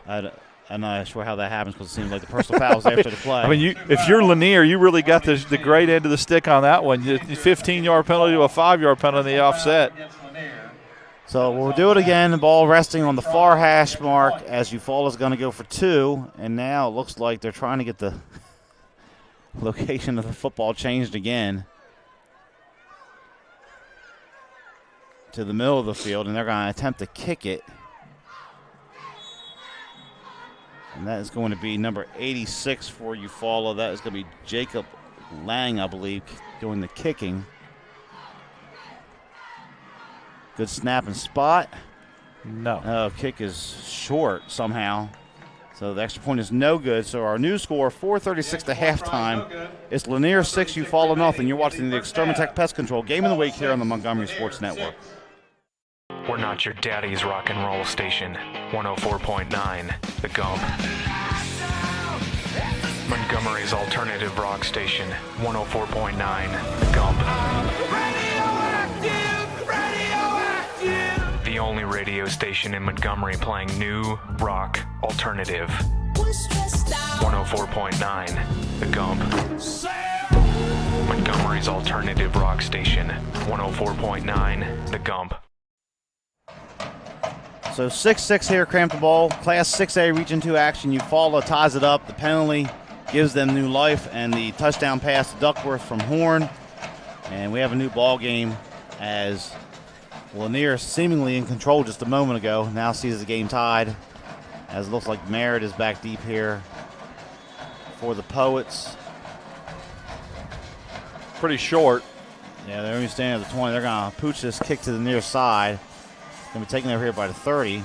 And nice job on the return there for Lanier. That was number 25 catching the ball and spinning off field for about 10 yards, James Cannon for the Poets. Good field position for Lanier at the 40. Well, the directive here for Lanier, get momentum back on your side. You were up 6-0. You had the ball. You get the ball to start the second half, but you still have that formula. If you can come down here and score, take a lead into halftime, and then get the ball and start the third quarter, you could really be feeling good about yourself going into halftime.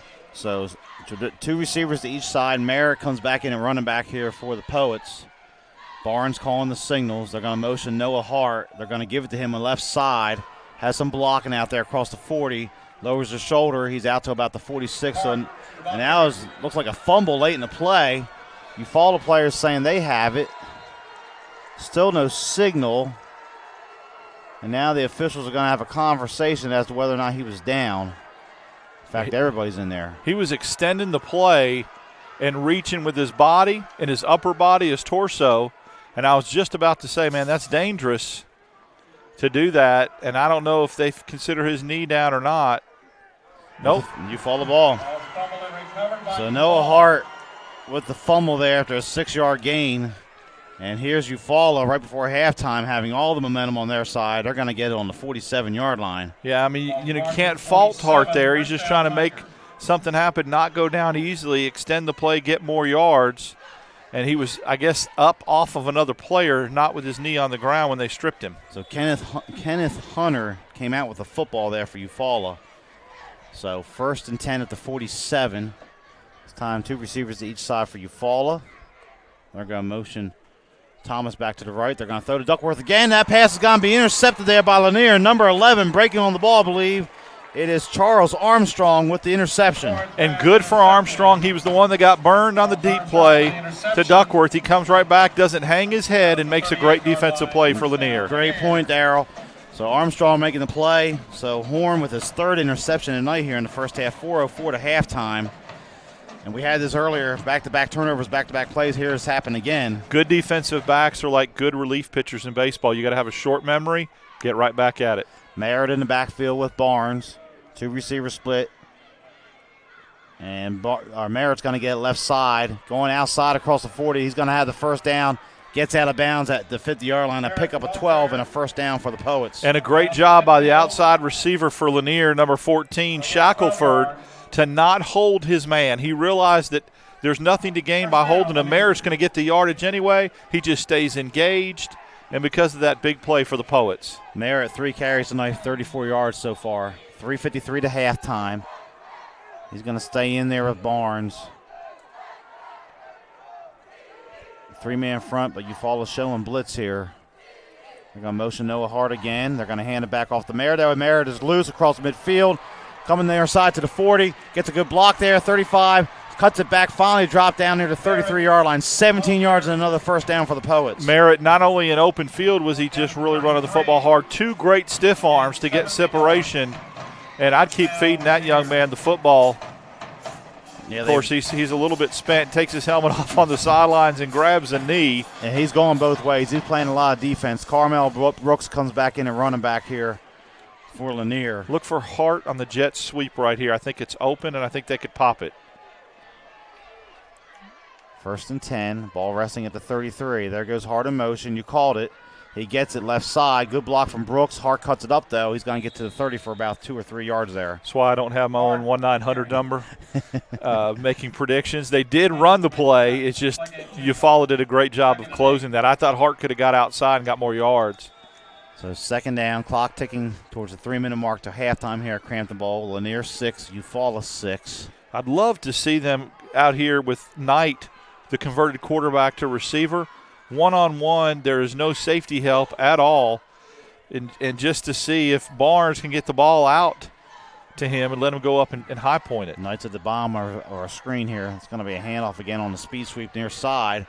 And cutting up for a minimal gain that time is going to be number 21, Trayshawn Hart on the carry. So bring up a 3rd down and 5. And Brooks, excuse me. Well, they said Brooks, but I think that was Hart. No, it was Hart. Yeah. You are correct. Okay, so 3rd down and 5. And Lanier is really technically in field goal range at this point if it comes to that situation. Yeah, be a little bit conservative here. 3rd and 5. You could run it. You could throw something short, intermediate underneath. Just don't turn it over. Merritt back in the game for the Poets. Hart comes in motion. They give it to Merritt, left side. Good block in there. He's going to have the first down, and he was just a shoestring away from breaking that into the end zone. 55 for Lanier is very lucky he didn't get a personal foul penalty that time. That's Blackshear. He put his hand in the face mask of the Eufaula defender and helped himself up. But that was a great job by Merritt to get up the middle through the tackles. Minute 50 to halftime, clock running. Hart comes in motion. They give it back, same play again, Merritt. Breaks it outside. Good pursuit that time by Eufaula. It's going to be a short gain of 2. Minute 40 in counting. Still plenty of time for Lanier as they have all 3 timeouts remaining. Merritt is spent. He's going to the helmet, asking for a little break. He stays in. And in the battle of running backs, Merritt has come out so far and won this battle with Green as far as outplaying him. Merritt had a great junior season at running back, playing a lot of defensive back here, going both ways for the Poets here. You don't see that a whole lot at the 6A level. So we got 2nd down and 8. All right, Barnes going to look to throw. Looks left. Going towards the corner of the end zone. It goes incomplete. He was looking for Trayshawn Hart out there. And it'll bring up 3rd down and 8 with 1:07 left. Does stop the clock, though. Everything they're running to the sidelines, they need to run something inside the middle of the field where they could just sit inside that zone. I think it'd be open there, Kane, and they could get some yardage out of it. So 3rd and 8, 1:07 left. Ball on the 19-yard line. They're going to stack the receivers to each side. Noah Hart down here at the bottom of our screen with Knight. Merritt stays in at running back.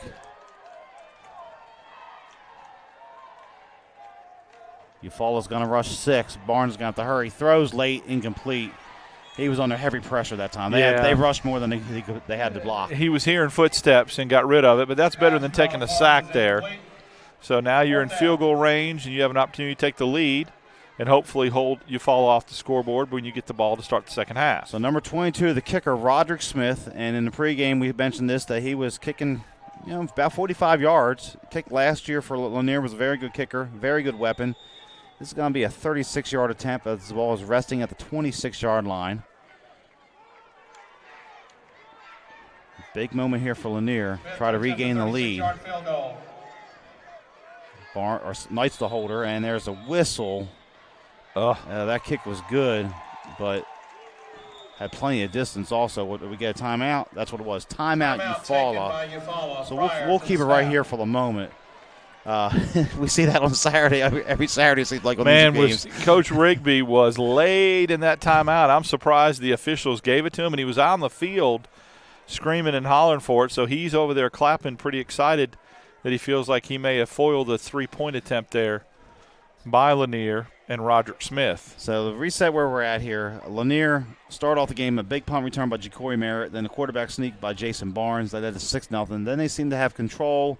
A penalty gave Eufaula new life. Then Horn hit Duckworth on the 39-yard touchdown to tie to 6. Both teams missed their extra points. And now here we are with Roderick Smith with an attempt coming up from 36 yards to give Lanier the lead back, and they're going to get the ball to start the second half here. Yeah, this is what they needed to come back after they let Eufaula tie the ball game up. They got a big turnover by the same cornerback, Armstrong, that gave up the touchdown, and they came right down the field on the back of Merritt, who he has run so hard tonight, Ja'Cory Merritt, run tough, played both ways, and we'll see if it can pay off for the Poets. So the starter quarterback the previous 2 weeks, Savalas Knight, is the holder, and Smith is back on to attempt this kick. With a 36-yard field goal attempt. And another timeout by Coach Rigby, so he's not going to take him with him. So this is interesting, though. You've got 1:01 to go. You've got an offense that you've shown can be quick strike if they needed to be. You would have had 2 timeouts with 1:01 to go. I mean, you'd had an opportunity maybe to get in field goal position yourself. Now you don't. Now you're putting all your eggs in one basket hoping that Lanier doesn't kick the field goal. And the other thing is the return game with a Greenback there was always an opportunity to potentially spring a big play.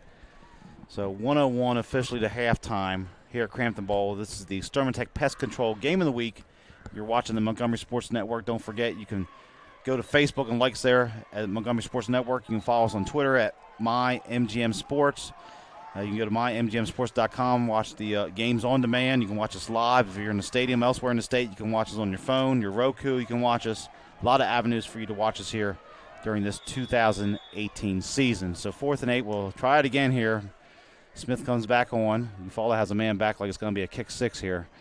So good snap and spot. Kick is up.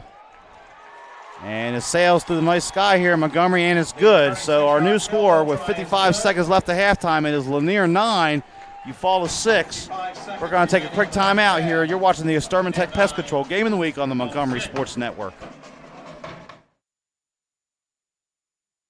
It was 1917. Charlie Chaplin appeared as the Little Tramp, Walt Disney graduated from high school, and Woodrow Wilson was reelected president. And in Montgomery, Chris's sold their very first hot dog. Move forward to the 1950s. Hank Williams was hanging out at Chris's. Up through the 70s and 80s, many stars and politicians discovered Montgomery's little secret.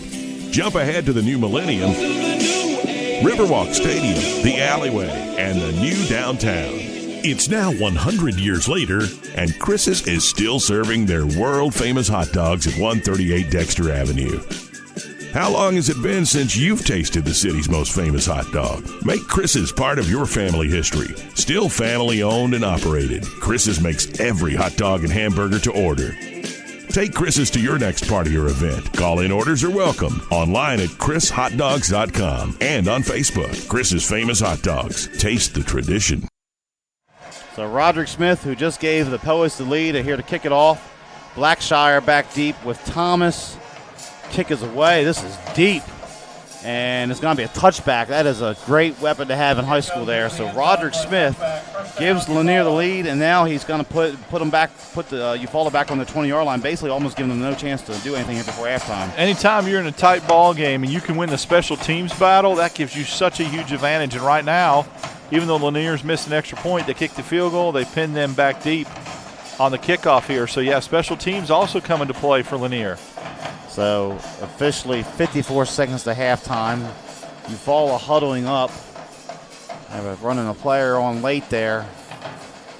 Lanier does have 3 timeouts yet.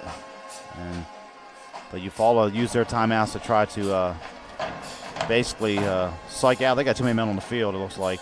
Well, I'd say that with their running play, a lot of confusion as they're getting lined up. Play clock, still plenty of time. It was whistled in late.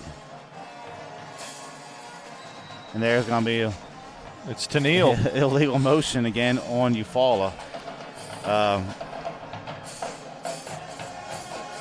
Call me crazy, but as good as Lanier's defense has played, and with that punt return ability from Merritt, they can get the ball back here with over 30 seconds. That's a good probably. point. 3 timeouts. I'm calling him if I'm Coach Cunningham.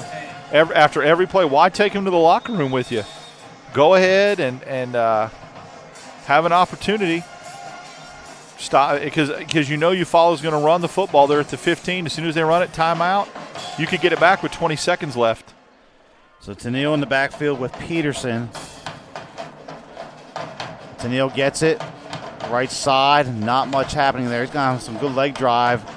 And then a rugby scrum out to the 19. And there's the timeout by Coach Cunningham. Smart job by Coach Cunningham. Great clock management by the Lanier head coach. So we're going to take it with him. 43 seconds left to halftime. It's Lanier 9, Eufaula 6. We'll be back in just a moment.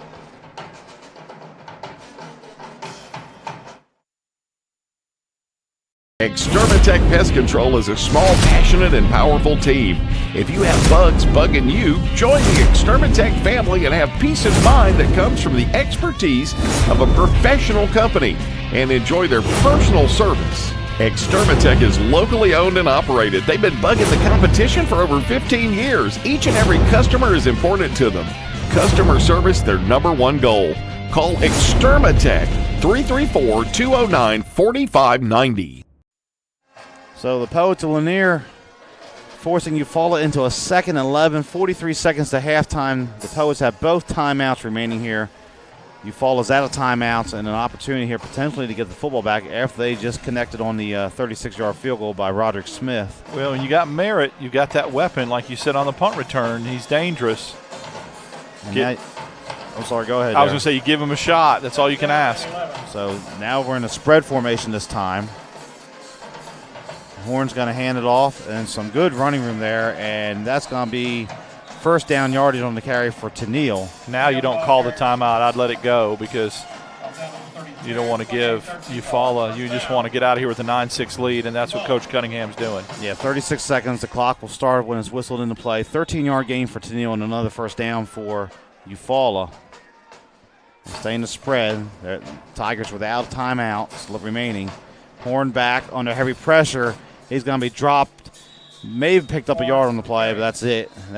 And now we got another whistle, and it looks like Lanier is going to take their timeout. So I don't quite understand that one because they're going to have a hard time getting the ball back. But yep. 2nd and 9, we'll keep it right here. A gain of 1 officially on the play there for the quarterback Horn. So let's talk about Hess Horn so far. Finally threw his first touchdown pass here, week 4. Has the 3 interceptions. what does he need to do here as we get ready for the second half? Well, I think the routes that are working for him is those slants, and it's obvious that Duckworth and Blackshire are open on those. Don't make him do what he's not capable of doing and making that wheel route and those routes to the sidelines. Keep him to the 10, 15-yard intermediate routes, and I think he can be successful in the second half because, they're down 3, and their best player, their igniter that makes him go, has not done anything at all. Yeah. Now, I mean, if that changes and the switch gets flipped and Green goes off in the second half, then it could get ugly. But as it is right now, Hess Horn's going to have to manage this game and keep putting it in the air. It's a 2nd and 9. They're going to hand this off to Neal. And he's going to make a man miss, get out to about the 38-yard line. Another timeout from Coach Cunningham, so it's a gain of 5. 3 seconds ran off the clock after the timeout. I wonder if he's noticed that and if they'll put it back on the clock. So Tennille on the carry. Tennille's been the leading rusher here in the first half for Eufaula, but the running back Green tonight doesn't even have 10 yards rushing so far in 7 carries. It's been a struggle to get him going for Eufaula. Yeah, he had that one run that would have been for about 14. He got called back on holding, but even with that, I mean, he's averaging 10 yards a carry. And to take it back from 10 yards to carry to 1.2 yards a carry is just very, very – you got to just give Lanier's defensive game plan, their coaches, all the credit in the world. So Lanier's defense has done a great job tonight, especially that defensive line. They have been making plays. They've been living in the backfield as this game has gone on here from Crampton Bowl and Montgomery. Bring up 3rd down and 4. See if they maybe take a shot to the end zone with Duckworth possibly, Blackshire. Might get a look here. And looks like they have a safety man. It's going to be Peterson just standing behind the quarterback. I think Horn's going to take a knee. That's what he does. And the clock will head down to 0-0. So our score at halftime, it is the Sidney Lanier Poets 9, the Eufaula Tigers 6 here in Class 6A Region 2 action. So we'll be back in a few moments here. We'll get a few words from our sponsor, come back with some stats at halftime and so forth, discuss the keys to the second half as you're watching the Extermatech Pest Control Game of the Week here on the Montgomery Sports Network. Extermatech Pest Control is a small, passionate, and powerful team. If you have bugs bugging you, join the Extermatech family and have peace of mind that comes from the expertise of a professional company and enjoy their personal service. Extermatech is locally owned and operated. They've been bugging the competition for over 15 years. Each and every customer is important to them. Customer service, their #1 goal. Call Extermatech 334-209-4590. Mid-State Burglar Bars and Ironworks Incorporated is a locally owned and operated business in Montgomery, Alabama. And we've been in business since 1985 and served Montgomery and the surrounding counties with burglar bars, ironworks. Our philosophy is being honest, dependable, and treating each customer with respect and selling a quality product at a fair price. If you need burglar bars or ironwork of any kind, call Mid-State Burglar Bars and Ironworks, Montgomery. Check 1, 2. U.S. voice, and now it's back. Yep. The new Yo at 100.5 on your dial. Classic hip hop from back in the days. Tom Joyner in the morning and classic hip hop all day. Taking it back. This is Yo music. This is Yo music. The new Yo is back. Now at 100.5 on your radio. The new Yo 100.5. Classic hip hop. It was 1917. Charlie Chaplin appeared as the Little Tramp, Walt Disney graduated from high school, and Woodrow Wilson was reelected president. And in Montgomery, Chris's sold their very first hot dog. Move forward to the 1950s. Hank Williams was hanging out at Chris's. Up through the 70s and 80s, many stars and politicians discovered Montgomery's little secret. Jump ahead to the new millennium. Riverwalk Stadium, the alleyway, and the new downtown. It's now 100 years later, and Chris's is still serving their world-famous hot dogs at 138 Dexter Avenue. How long has it been since you've tasted the city's most famous hot dog? Make Chris's part of your family history. Still family-owned and operated, Chris's makes every hot dog and hamburger to order. Take Chris's to your next party or event. Call-in orders are welcome. Online at chrishotdogs.com and on Facebook. Chris's Famous Hot Dogs. Taste the tradition. Don't miss the gigantic floor model clearance sale now through Saturday at American Oak and More. Save up to 75%. Mirrors and latex pillows just $10. Rustic console was $11.88, now $3.99. Entertainment center was $35.08, now $6.99. Shop the clearance sale and save up to 75%. Be sure to check our Facebook page to see all clearance items. Interest-free financing available. Like we've been saying for over 23 years, you don't pay with fake money, so don't settle for fake wood.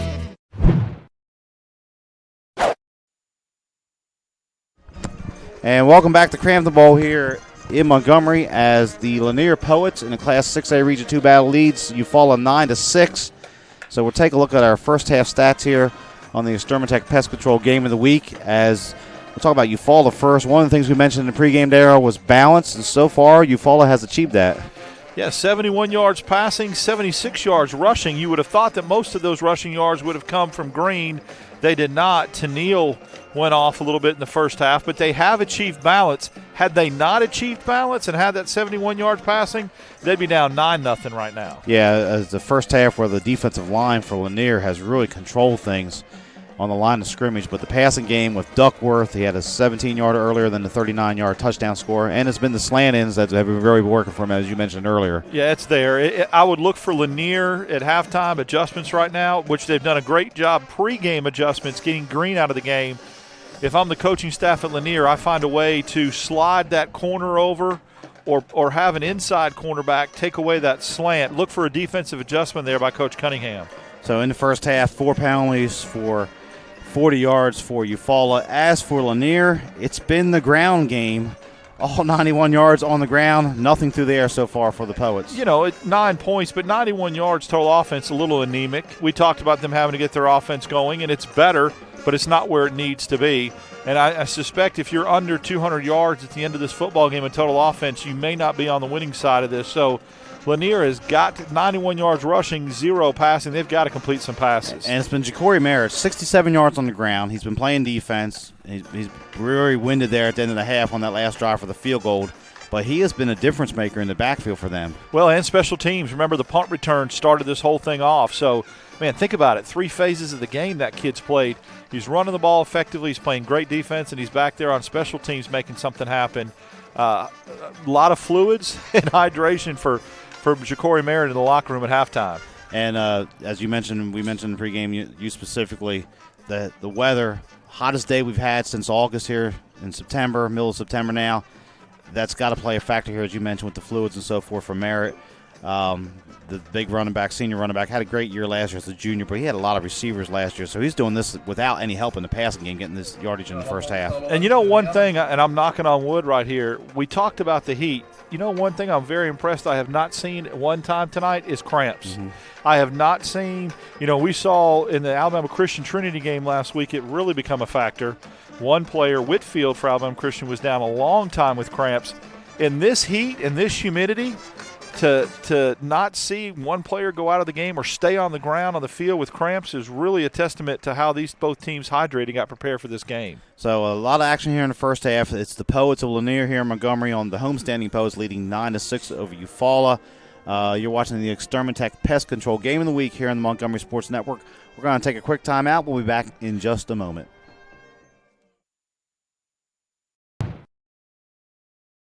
The hits are on one station. Hi, I'm Ed Sheeran. This is Selena Gomez. Hey, this is Taylor Swift. Hits 107.1. This is Macklemore and Ryan Lewis. Hey, this is Demi Lovato. Hey, what's up? This is Omi. It's all the hits on one station. The songs you love. Get all the hits. Montgomery's hottest hits. Hey, what's up, guys? This is Justin Bieber. Tori Kelly here. I made the switch. Every hour, 15 hits in a row. Yeah. Commercial-free music. Montgomery's hot hit station.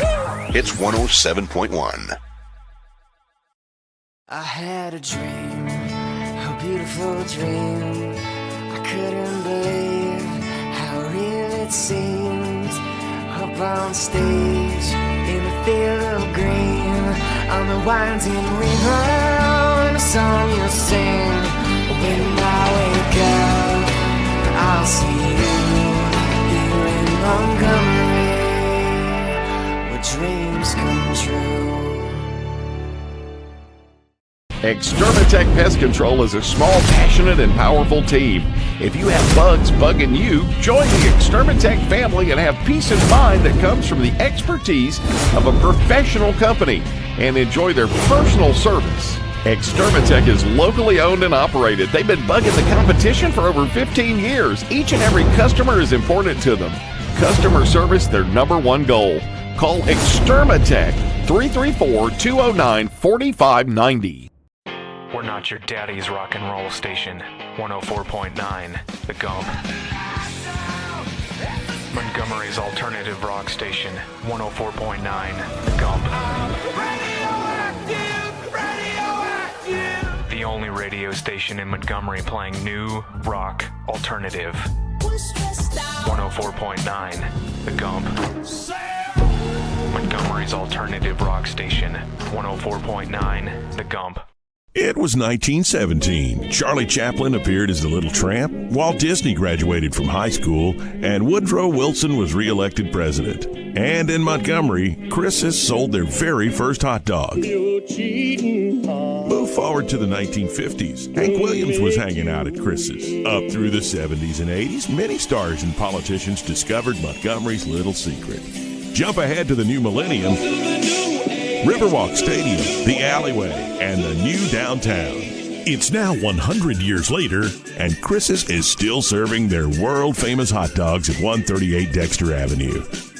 How long has it been since you've tasted the city's most famous hot dog? Make Chris's part of your family history. Still family-owned and operated, Chris's makes every hot dog and hamburger to order. Take Chris's to your next party or event. Call-in orders are welcome. Online at chrishotdogs.com and on Facebook. Chris's Famous Hot Dogs. Taste the tradition. And welcome back to the Extermatech Pest Control Game of the Week here on the Montgomery Sports Network. Lanier 9, Eufaula 6 at the half. Don't forget, you can find us on Facebook. Go to our Facebook page. Like us there. A lot of you have done that last few weeks. You can watch us on the YouTube, search Montgomery Sports Network. Follow us on Twitter at MyMGMSports. MyMGMSports.com is our website.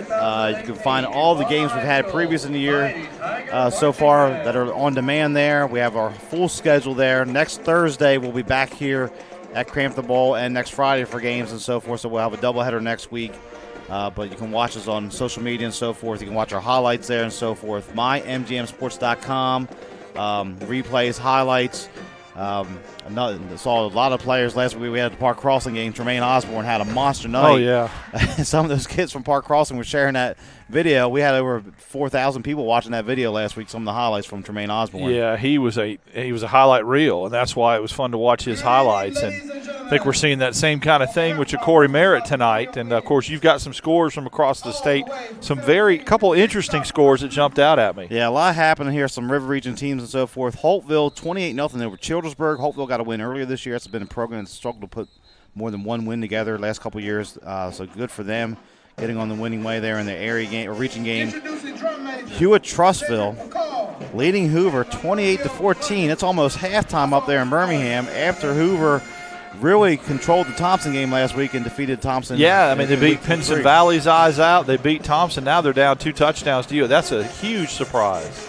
And just scrolling along here, another one that's just shocking that we looked at here a moment ago. Central Phoenix City up over Prattville 42-0. Wow. I mean, Central's loaded, but I would expect Prattville to be a little more competitive in that football game. Yeah, I would not have seen that. Another game of local interest, Opelika leading Wetumpka 22-13 late second quarter.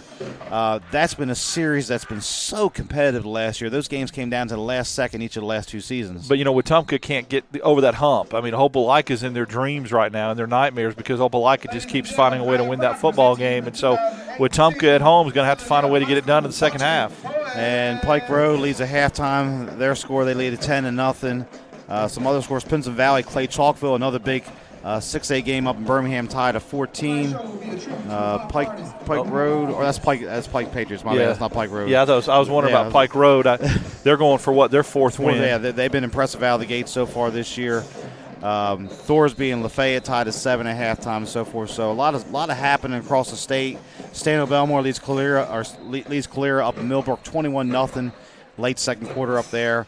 So we're seeing some of these region races take shape here. Obviously, Lanier and Eufaula both kind of chasing Park Crossing at the moment in this region. Up to the north of us, it looks like Stanhope out of the gate pretty fast. Opelika, Wetumpka, that's kind of a 3-team race right up the road for them. Yeah, that one up there is going to be obviously any of the teams that get in that playoff spot in that region can do damage deep in the playoffs. Lanier wins this football game. That really throws a monkey wrench in, except for, Park Crossing would be in the driver's seat, obviously, with the only team that would be undefeated, even though it's way, way early. But you want to go ahead and set the tone, and you want to go ahead and establish something. And if you're the defending region champ 2 years in a row and you jump up after 4 weeks of the football season and still are in first place in the region, that bodes well for your confidence. So next week here on the Montgomery Sports Network, Thursday we will have Dothan coming in here to play Carver. Carver 1-0 in region play. And then Friday night, we could have a potential very big showdown again. Sidney Lanier playing Park Crossing here on the Montgomery Sports Network. Last year, that was the de facto region championship, as both those teams came in that contest in week 9 undefeated. Yeah, I mean, Lanier goes into that 1-0 in the region. That's big because then they have a chance to be 2-0 and Park Crossing be 2-1 in the region. So big early game, inter-city rivalry game, but region ramifications makes it all the more big. A few other scores as we kind of scroll through the Twitter feed here at halftime. ACA out of Tuscaloosa leads West Blockton 31-0. The Wetumpka game has gone to half, so Opelika had 22-13 at the half up to Wetumpka. Central Phoenix City leading 42-0. That's in the third quarter now. So a lot of action happening across the state at the moment. Paul Bryant out of Tuscaloosa trails Northridge 16-9. So a lot of games happening across the state. The region play is starting to heat up here as we're approaching about 5-6 minutes here to halftime to kick off this third quarter. We're going to take another timeout. You're watching the Extermatech Pest Control Game of the Week here on the Montgomery Sports Network. It is Lanier 9, Eufaula 6. Extermatech Pest Control is a small, passionate, and powerful team. If you have bugs bugging you, join the Extermatech family and have peace of mind that comes from the expertise of a professional company and enjoy their personal service. Extermatech is locally owned and operated. They've been bugging the competition for over 15 years. Each and every customer is important to them. Customer service, their number one goal. Call Extermatech 334-209-4590.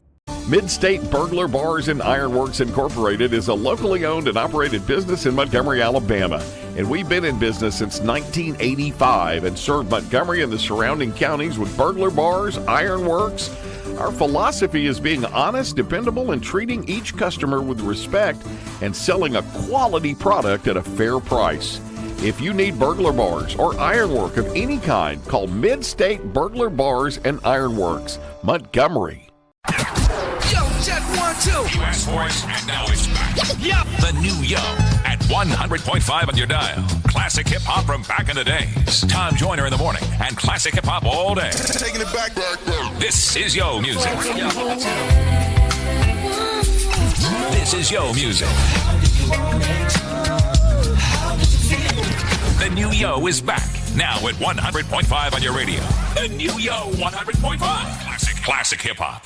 It was 1917. Charlie Chaplin appeared as the Little Tramp, Walt Disney graduated from high school, and Woodrow Wilson was reelected president. And in Montgomery, Chris's sold their very first hot dog. Move forward to the 1950s. Hank Williams was hanging out at Chris's. Up through the 70s and 80s, many stars and politicians discovered Montgomery's little secret.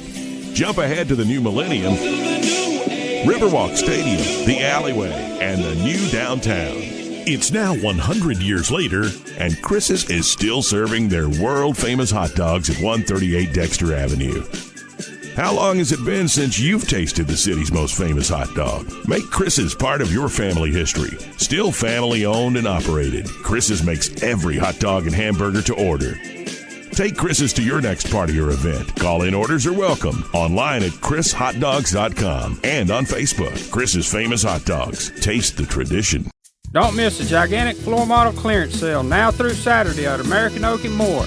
Save up to 75%. Mirrors and latex pillows just $10. Rustic console was $11.88, now $3.99. Entertainment center was $35.08, now $6.99. Shop the clearance sale and save up to 75%. Be sure to check our Facebook page to see all clearance items. Interest-free financing available. Like we've been saying for over 23 years, you don't pay with fake money, so don't settle for fake wood.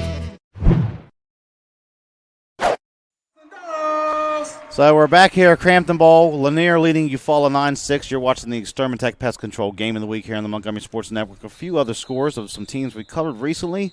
Darryl, Montgomery Catholic leading Alabama Christian 14-8 halftime score. Yeah, that's a little bit of a kind of an upset there. I was trying to get the Trinity score, see what they had. Of course, we got them coming up against. It's not being reported. We got them coming up against Montgomery Academy later in the month as well. So it's always interesting. Chilton County down 14-7 as well. I love following schools once we've done their games and you kind of get to know the players on the roster. You want to follow them, see how they're doing, and so I've paid special close to Dothan and some of those other teams that are coming in because like I said, once you've done a game and you've kind of seen what they were capable of and got invested in some of these young men, I want to follow them and see how they do. Yeah, Chilton County's up in Tuscaloosa tonight taking on Central High School, so Central Falcons leading at 14-7. No secret that's where I work during my day job, but I told the kids walking the hallways, I said, hey, I got to give you some advice when you go to Tuscaloosa tonight. You're up there at Central. Don't be caught in the sidelines just looking for Bryant-Denny Stadium because you can see it from the field and be in awe. You know, you got to play the game and everything else. But we've seen Chilton County get a win last week. They've improved the last few weeks. Stanhope Elmore has looked very good. Their only loss was a last-second field goal to Prattville. We had them in week 1. We've had Park Crossing and so forth. Trinity at the half trails 14-13 to Headland. So. Yes. Trinity, which, much like Lanier, struggled to score and kind of found their groove last week unexpectedly somewhat against Alabama Christian. Lanier kind of in the same boat here as this game has taken place. I think anytime you win a game like that and you find yourself a little bit doing better offensively and get a little bit of an offensive identity, I think it springboards you to the rest of the year. The last thing you want to do is come back and couple a win that's a big win and lose the next week and lose all that momentum. So Lanier, looking to pull themselves out of this 0-2 hole right now, has done everything that they need to do to win this football game. Defensively, they have limited the weapons that Eufaula has, and the big guns have not been fired for Eufaula. And offensively, Lanier has had some success, but I still, Kane, feel very strongly that Lanier's going to have to throw the ball to hold on and win this football game. They're going to have to get some positive yards to the passing game. Yeah, at some point, you figure they're going to have to put it through the air. Savalas Knight had quarterbacked the first 2 games. Then they had the bye week, and they've obviously gone with Jason Barnes here in the first half, but he has not been able to complete a pass. Hasn't necessarily had to in a pressure situation at this point. My concern if I'm Lanier is Merritt. He's playing so much defense. I've seen him down here stretching. He's over there at the 3-yard line, I think, right now, or jogging lightly. Just a moment ago, he was kind of off from his teammates getting some Gatorade on the sideline just a moment ago. So they're trying to keep him hydrated to get him through this game. Well, the key is, and I've always said this in coaching and other things, a lot of times the mistake that young men make and young athletes make is they try to hydrate the day of the game. They try to get fluids in them before the game, at halftime and all that. And it's too late at that point. And the teams that are able to stay hydrated and don't cramp and are able to stay on the field, they start hydration the day before. You've got to drink all day long on Thursday, drink water. When you get up Friday morning, drink water. It's too late once game time is here, the game day is here. So, again, not to rehash an old topic, but both teams look like they've done a good job. If there's a game that we've covered where there's going to be cramps, this is it. I mean, this is humid. This is hot. It might have been a little more humid during that storm game that we had because the front came through. It gave you some cool wind, but then, man, it got soupy. It was very foggy and very, very humid. So it'll be interesting. War of attrition, second half. Whose depth is going to rise to the occasion and be able to sustain this heat, this humidity? And in a 9-6 game, you're expending a lot of energy, Kane. Just look at the way Lanier's defense is playing. Flying to the ball, swarm tackling. They're not saving energy, that's for sure. They're going to be spent. And the defensive line for Lanier, I'll go ahead and call some of those guys out here. Number 20, Caleb Taylor. Number 53, Joe Hardy, who had an interception off a deflection. Number 59, Keith Harris. And number 54, Darren Hampton. They have been doing some major work on that interior tonight. They seem quicker. to the holes. They seem like they're firing off the ball and maybe again, they've been scouted. They've scouted very, very well. Not only are they keying on Green, it looks like they know what hole he's trying to hit and what a blocking assignment to the offensive line for Eufaula, what they're trying to run. So, if we were able to play back some of the first half and some of the big plays, you would see pre-snap adjustments from Lanier's defense that basically Green and some of the other running backs were running right into the teeth of that defense. And Javoyus Green in the first half, 7 carries for only 8 yards. That's where unbelievable. He has been the workhorse, accounted for just about all the team's touchdowns for the most part the first few weeks of the season. Yeah, I don't know if they're going to be able to sustain that if you're Lanier, if you're going to be able to hold him down in the second half. He could just like that go off, and he's capable of doing that, flip the switch and get one big run, and the next thing you know, you get him going. If they do hold him to 1.2 yards a carry or 1.1 yards a carry in the second half and develop any kind of passing game at all just to keep Eufaula's defense honest, Lanier will come out of here with a big region win. So Lanier, the difference right now is the Roderick Smith field goal in the final minute of the first half. We're actually here watching him warm up right now. He just nailed that one from 48, it looked like. Yeah, he's kicked 2 48-yarders. They've barely crossed the crossbar, but a 9-6 game, that could be big. Get another field goal. If you get to the 30-yard line, he's capable. So we'll get things started. The final horn just sounded. They have the 20-minute halftime. Then they have a 3-minute warm-up period. So the teams are getting ready to come out here to start the second half. Lanier should get the football to start the second half. A huge opportunity is presenting itself for them to potentially get some separation here, get a 2-score game. But we're going to see if Barnes can get something going through the air on offense. Lanier so dynamic on offense last year. We mentioned this several times already, but James Foster, the quarterback, just had so many weapons he could spread the ball around. They were a tough team to defend, and they could score 40 and 50 points in games. This year it's a little bit different way they have to go about winning games. It is, and I would love to see Lanier come out and go play action, first play, go down the field. I think you would catch Eufaula a little flat-footed. I think Eufaula is starting to sell out for the run and the jet sweep a little bit much, focusing on stopping Merritt and Hart. I'll tell you what, if you could pull it out of a running back's gut, go play action, go down the field, you may get one here. So Ja'Cory Merritt back on the 25-yard line with Noah Hart. Last time it was a little pooch kick for Eufaula. And Lanier's expecting the same thing here as we're going to get the third quarter underway here on the Extermatech Pest Control Game of the Week. Kick is away. Noah Hart's going to camp under this at the 20. Has some room across the 30, comes towards the sideline. Out to the 40, and no, he split the defenders there and gets across the 40 to the 42-yard line. Yeah, that's a great, efficient return there by Hart. I mean, he got every single yard that he could on that return, and because of that, he sets the Poets up in great field position. So it's going to be Jason Barnes, the quarterback, coming out there, who started this game and replacing Savalas Knight. Knight's been playing a lot of wide receiver tonight for the Poets. Ja'Cory Merritt is out there. And there's an equipment issue for one of the Lanier players. I think it has his shirt tail untucked. That's all it is. So the head official getting him to correct that, and we'll get underway here to start this third quarter on the first play from scrimmage. As 2 receivers split each side for the Poets. They're going to get the Merritt straight up the middle. And he burst through across the 45 to the 46, a gain of 4, maybe 5 on first down for Merritt. Been their most effective play that they ran in the first half. It's a fake off the jet sweep, and then you give the ball to Merritt up the middle, and he's been getting 5, 6, 7 yards a pop on that. So 2nd and 5, and maybe Lanier will milk a little clock here to kind of manage his plays and minutes here in the second half with Merritt. We'll see how that plays out. Hart comes in motion. Hart's going to get it coming near side. Gets a block from Merritt. Not much happening there. Good job by the Eufaula defense to string that out for Eufaula. That was number 9 on the tackle, Kenneth Hunter, who came up with a fumble earlier in the first half. Eufaula's done a good job sideline to sideline tonight. They've done really good job on backside pursuit, keeping Lanier from getting around the corner for a big gain. So officially no gain on the play. 3rd and 5 from the 47 here. For the Poets, they'll go trips to the left.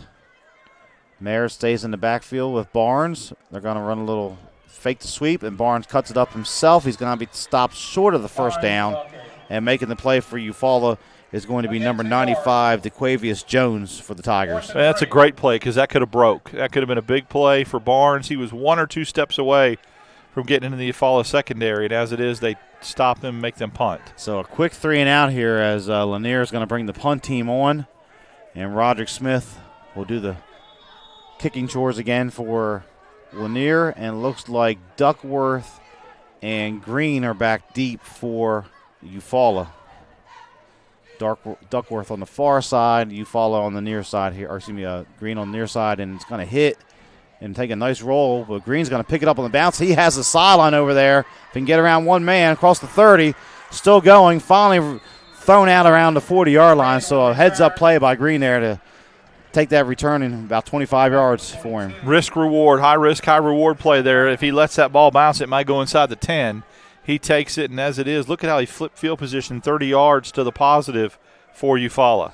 So it's only a net of 10 yards on the punt after all that for Lanier. Great field position for Eufaula, all things considered. As Horn will come out, and he's going to have Tennille in the backfield with him. They're going to have to run 2 bunch sets here, 2 receivers quick inside. They're going to hand this off to 13 Thomas, right side. And he's going to work his way across the 45 to about the 47, gain of about 5. It's efficient first down play that time. Cut that first down yardage in half. Almost, 2nd and 6 actually, but that was a nice little gain on first down. Yeah, officially 4. They didn't give him the bounce on the spot there, so it'll be 2nd down and 6. 9:20 left, second quarter. Trips to the near side this time. Horn's going to look to throw. He steps up, has some room, pump fakes at the last second, and he's going to get out of bounds at about his own 49-yard line after a gain of 3, bringing up a 3rd down and short. You know, sometimes watching Horn, we forget he's only a sophomore. He can really develop his junior and senior year and really be an efficient, talent-laden quarterback for Eufaula as he gets and continues to grow and mature in this offense. He was looking for Blackshire that time out on the outside. Couldn't find him, so it's 3rd down and 3 from the 49. They're going to hand this off to Tennille, and nothing happening. That Lanier defense steps up again. Great read that time by Lanier's defensive front. It was 3rd and 3, very manageable, and they did a great job of collapsing the running lanes that time, and now they'll get the ball back. So 4th down and 5, 8.5 left here. The punt was a key situation in the first half. Lanier held a holding penalty that allowed Eufaula to continue a drive that resulted in a touchdown. We'll see if they can do a better job this time with Merritt back deep inside his own 20. And it looks like Benefield is on to kick it for Eufaula. Low snap. He has trouble with it, but there's no rush at all. Kick is away. Merritt calls for the fair catch, and he's going to take it at about a 17. So a change of possession, and again a net of 25 here on the field position flip for Eufaula. Yeah, he had to fair catch that because after he dropped the punt and the fumble, and I mean the Eufaula whole offensive line was downfield, and so there was nothing Merritt can do but to fair catch that. So 8 minutes left, third quarter. Each team exchanges punts to start the second half. 9-6, the Poets lead it over Eufaula. This is Class 6A Region 2 action. The other teams in this region, Carver, Montgomery, Park Crossing, Dothan, Northview, and Russell County. So an opportunity for both these teams to kind of try to keep pace with Park Crossing, which is already 2-0 in the region play. Barnes is going to hand this off. Merritt out of a pistol set this time. He has some room across the 35, still driving out to the 30 and the 31-yard line, a gain of 15 and the first down for Ja'Cory Merritt. Good job by Merritt keeping his legs going. He's like a slashing type runner, a slasher. He doesn't go down on contact, but he cuts through the hole sideways sometimes. It's very effective. Lanier hurries to the line. Another quick snap, almost same play again. Merritt trying to break it out to the near side. He's going to meander his way out to about the 38-yard line for a gain of 7 on first down. 7 yards, 5 yards, 15 yards. I mean, just keep feeding him. And I know he's got to be tired, but right now Eufaula does not have an answer for Merritt. Again, that pistol set. Barnes gets it, hands it off Merritt, left side. He's going to have his first down as he works his way out to the 42 for a gain of 4. At some point, though, you're going to have to give him a blow.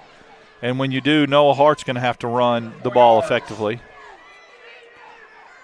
So 1st and 10, out to the 42-yard line. Lanier going fast now, though, going NASCAR. So the 2 receivers split each side. Get out of the pistol set. That's hard in motion. They're going to hand it off to Hart, near side. Gets a block from Merritt across the 40. and finally slung out of bounds around the 49-yard line, but 7 yards on the first down run for Hart. And a marker down on the field.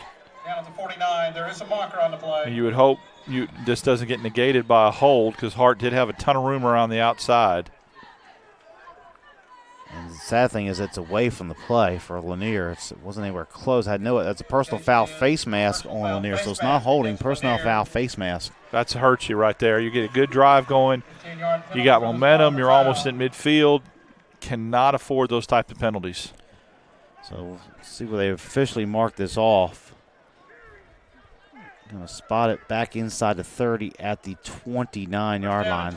So first and 23 for the Poets. That just kills momentum. It really does. I mean, you're moving the ball. You're almost at midfield. And, it comes all the way back. And like you said, it's away from the play. It serves no purpose. Looks like Brooks is the backfield this time. They're going to fake the handoff to Hart, flip it out to Brooks. And the Eufaula defense was ready that time. Number 20 making the initial tackle out there, Brooks Weeks, the man we talked about in the pregame. Yeah, he's a stud. And, you've given Eufaula life now. Their defense was kind of on their heels, hands on hips. And now they're fired up and have a lot of energy because of that penalty. You've given them second breath. So second down and 21, ball resting on the 31, 6:20 here, left third quarter. Two receivers to each side. Brooks with Barnes in the backfield. Barnes has not yet completed a pass this evening, but he's going to try to put this one up in the air. Barnes looks, he's going down the seam route looking for Noah Hart, and Hart juggles it and can't come up with it. Had it in his hands. Tried to take off racing. It was a good throw by Barnes, but Hart was unable to come up with the football. Yeah, he had that. He had steps. Ball hit him in the hand. Still a little bit underthrown, but still definitely should have been caught. And that could have been the big play that Lanier needed to open up this offense in the floodgates. So Noah Hart, who had a very good year last year catching the football, unable to come up with that one. So it's now third down and 21. A good play call for Lanier, but it's all for naught. As they'll stack the receivers to each side here on third down. Brooks stays in the backfield with Barnes. Eufaula, the three-man front. Walking those linebackers up there close to the line. They're going to rush only three, though. Barnes under pressure, though, gets out of it initially. Throws as a man here on the near sideline. And a great catch, and that's going to be for a first down. That is number 25, James Cannon on the reception. Great catch by Cannon. And, give Barnes credit. He did exactly what he had to do. Just got the ball out to open space and let Barnes make a play. He did, and there's your big pass play that Lanier's been looking for all night. First completion of the night for the Poets, and it couldn't come at a better time. 5:45 and the clock is moving. As the Poets will be at the Eufaula 45-yard line. Merritt comes back in the game. They'll move Trayshawn Hart in motion. Merritt gets it left side. Eufaula is ready for him this time. And again, we called his name earlier, but number 95 making the initial contact to DeQuavius Jones for Eufaula. Yeah, they're running that play now to death, and Eufaula knows if they fake that backside sweep and give it to they're going to give it to Merritt, and so they're waiting for him to tackle him in the backfield. I bet you if you fake that and roll him out, Hart will be standing there wide open sure in the flat. Would. So second down and 8. Eufaula showing blitz. Hart. Barnes dropped the football on the handoff. He's going to fall forward for maybe a yard on the play. They're lucky. Not only did he get on the football, he gained a yard out of it. So fortunate break that for the Poets. So third down. Ball resting at the 43-yard line. 4:40 left. Still have not had a heat time out here in the third quarter. A rapidly moving third quarter. Now you're right. And there's been some times where I think they could have had one. Yeah, especially after that first down catch by Cannon. But we'll go trips to the left side this time. Merritt stays in the backfield, hands on his hips there, catching some heavy breathing. As Barnes barks out his signals, Barnes is going to look left. Now comes back right, throws over the middle, and a nice catch. And that's going to be the original starting quarterback Knight on the reception on the deep slant in, and a first down for Lanier. They're going to say he held on long enough and then fumbled and recovered his own fumble. He was juggling the ball, but both officials are talking. They're saying it's a catch and then a fumble and a recovery by Knight that time. To me, to the naked eye, it looked like he made a football move. Yep. They're going to let it stand. So 1st and 10 for Lanier at the Eufaula 22. Now we're going to have our heat timeout. So 4:02 left here, third quarter. Lanier has all the momentum at the moment. It's the Poets 9, Eufaula 6. We'll be back in a moment here on the Extermatech Pest Control Game of the Week. Good morning, Alabama. How'd you sleep last night? Don't miss the gigantic floor model clearance sale now through Saturday at Wolf Boys Bedding. Pillows and mattress protectors just $10. 50% off Sutherland floor models. 50% off floor model adjustable bases. And save up to $1,000 on qualified Jameson sets. Don't miss the gigantic floor model clearance sale now through Saturday at Wolf Boys Bedding. Don't count sheep. Get a great night's sleep from Wolf Boys Bedding next to American Oak and More. So 4:02 left, third quarter. The Lanier Poets on the move. Started this drive way back on their own 17-yard line and have moved down to the Eufaula 22, but it's been the passing game that has been the difference on this drive for the Poets. And we said they had to do that to get something going offensively, and there's no way they're at the 22-yard line of Eufaula had they not been able to effectively put the ball up in the air. They did, and now they're moving the ball and have an opportunity to get more points on the board. They're in field goal range already for Smith.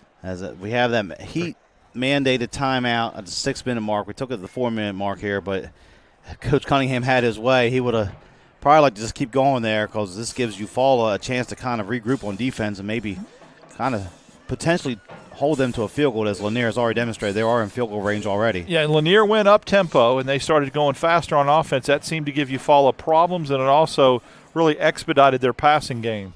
On the flip side, though, the workhorse running back tonight for Lanier, Ja'Cory Merritt, gets a free breather there. So 4:02 left.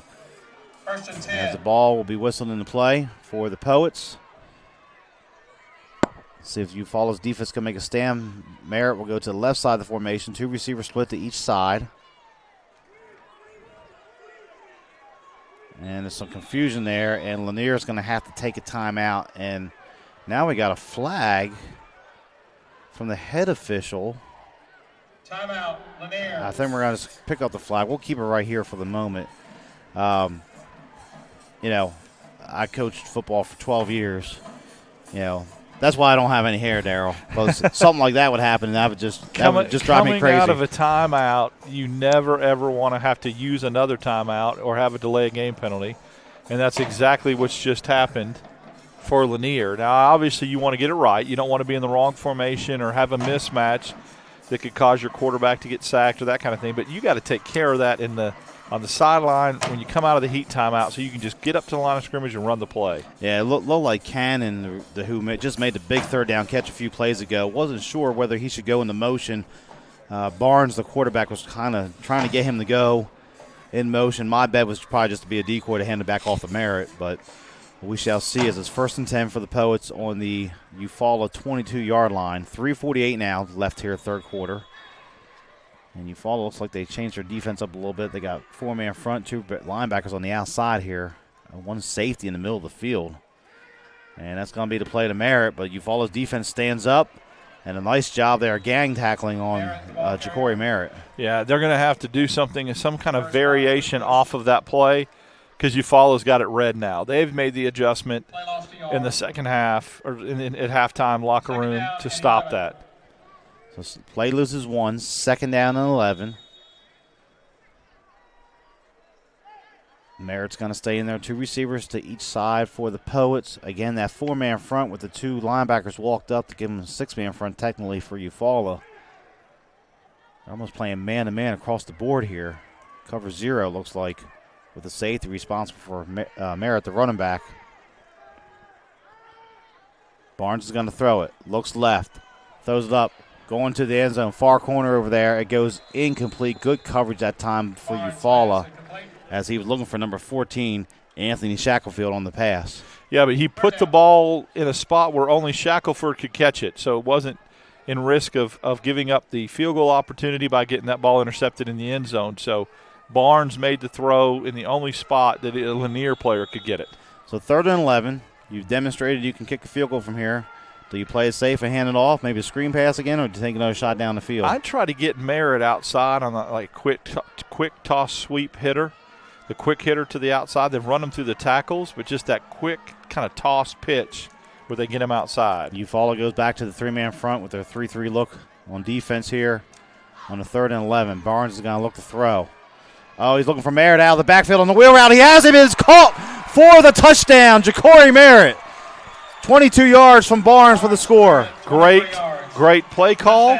You got Merritt, man, he is a Swiss Army knife. He's on special teams, defense, running the ball. Now he catches a touchdown pass. I mean, he's going to strike up the band at the end of the game. What a great job by Merritt. One-on-one out there, isolation, and give the young man Barnes credit. He put the ball right on the money. Yeah, beautiful throw. Never had to break stride. Called it right outside the end zone, walked into the goal line. Touchdown, Lanier. It is 15-6 as Roderick Smith comes on for the extra point attempt. High snap, spots down, kick is up. It goes over the net, off the glass back there here to cramp the ball, and it's good. So our new score, 2:45 left, third quarter. It's Lanier 16, Eufaula 6. You're watching the Extermatech Pest Control Game of the Week on the Montgomery Sports Network. Zona Rosa Hillwood Mexican Cafe, located on Zelda Road, minutes from downtown Montgomery, is one of the area's finest Mexican restaurants. From our great lunch selection and value to our tablecloth and candle evening atmosphere for dinner, La Zona Rosa has something to offer all connoisseurs of fine Mexican dining. Come on down today and enjoy some great Mexican. La Zona Rosa Hillwood Mexican Cafe on Zelda Road, minutes from downtown. So an 83-yard touchdown drive for Lanier gives them the two-score cushion, 16-6, but it was through the air, Darryl.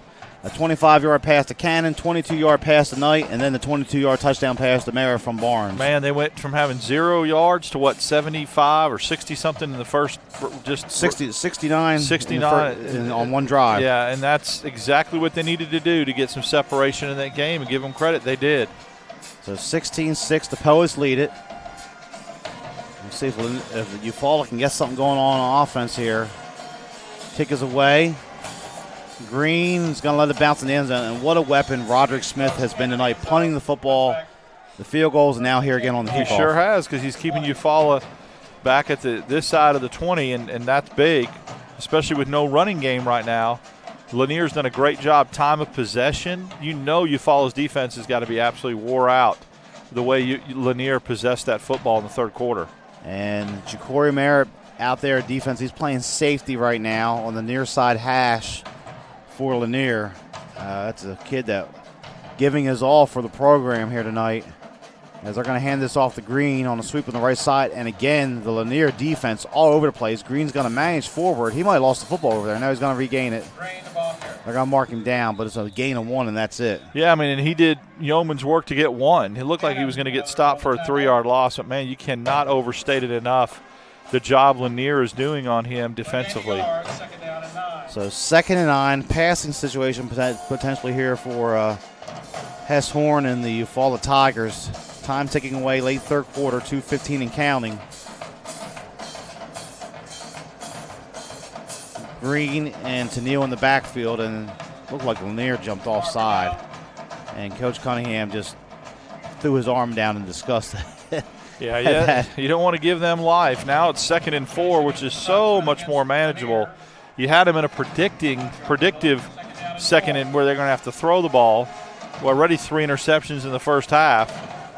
Now they can run it. Green stays in the backfield here with Horn. Tennille, number 23, is off to Horn's right. Green off to the left. No tight end.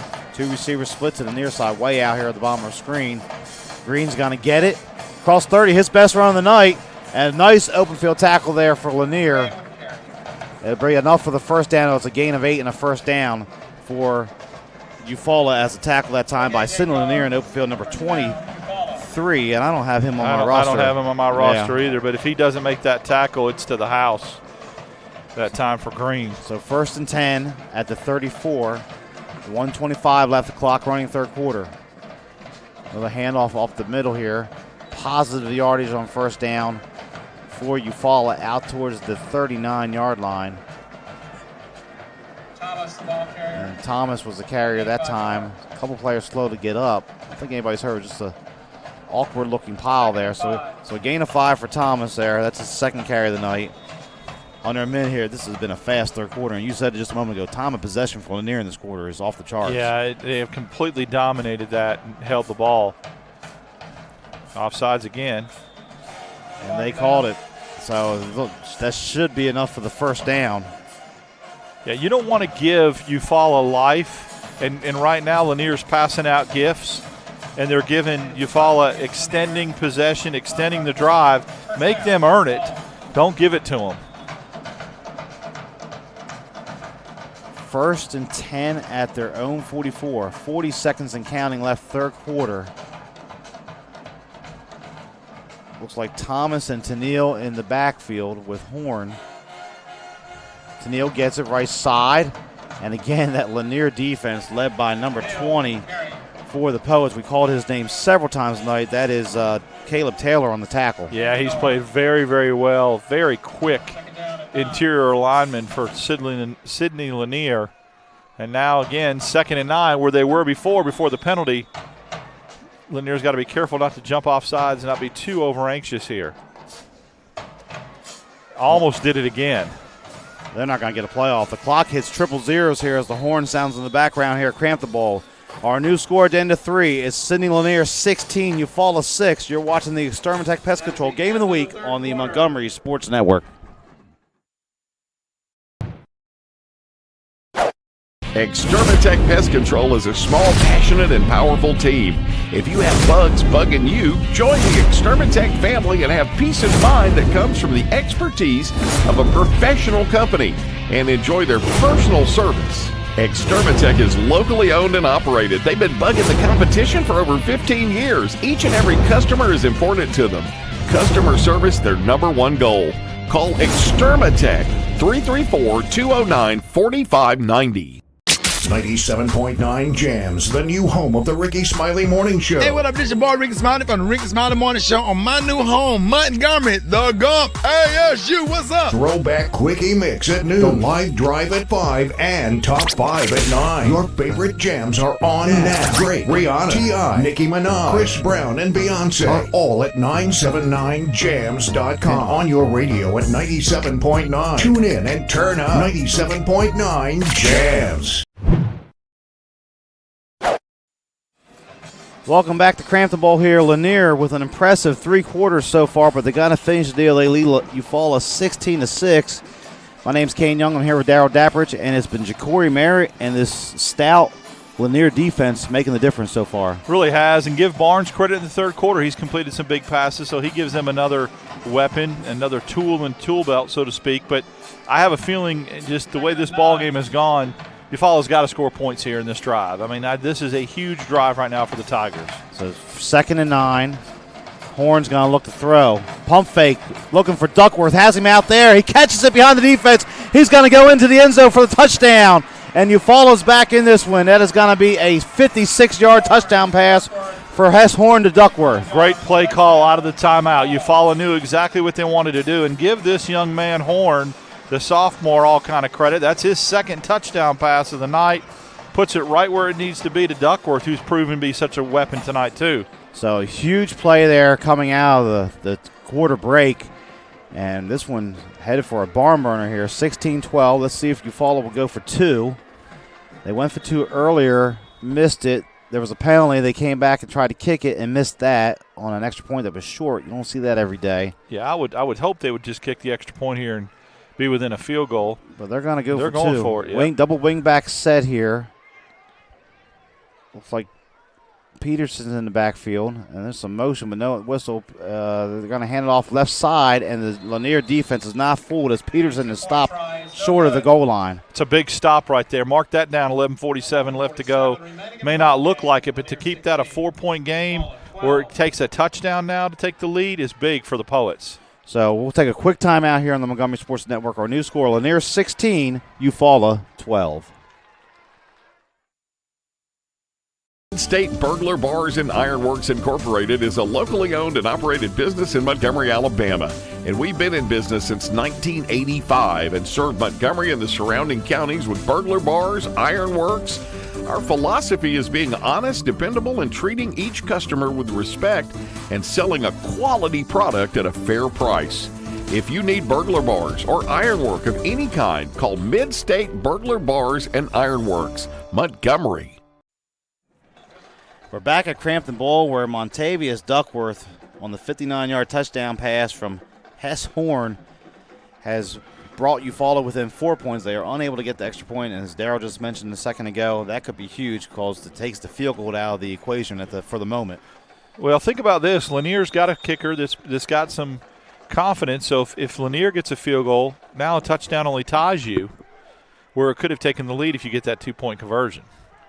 Noah Hart back deep along with Merritt, but they're only about the 25-yard line. That's a little kick taken up by one of the upmen for Lanier, so the great field position here for the Poets. Yeah, it's been brutal special teams for Eufaula. They have consistently put Lanier in great field position. The way Lanier just moved the ball on the last drive and maintained possession, that's just playing right into their hands right now. So halftime, our score was 9-6. The teams exchanged punts. Then Lanier had the 83-yard touchdown drive. And then Eufaula answers back with the 80-yard drive, but they were aided by a couple offside penalties there to keep that drive alive. They were, and those loom large now. Merritt in the backfield. He's going to get the handoff, has a little hole there, and he's going to get across midfield for about 5, maybe 6 yards that time. Some good blocking there. Looked like number 73 for Lanier, but I don't have him on my roster either. So we print these rosters off for the morning of the day of the game, so it's up to the coaches to make sure they have the correct numbers on there. And we apologize for that, but sometimes visitor jerseys are different than home jerseys when they do it, but I don't know.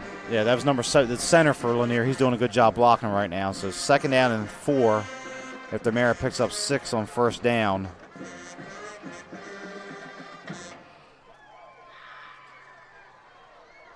Merritt gets it again. He has a huge hole. 1st down yardage. Across the 40, breaks a tackle. Still going.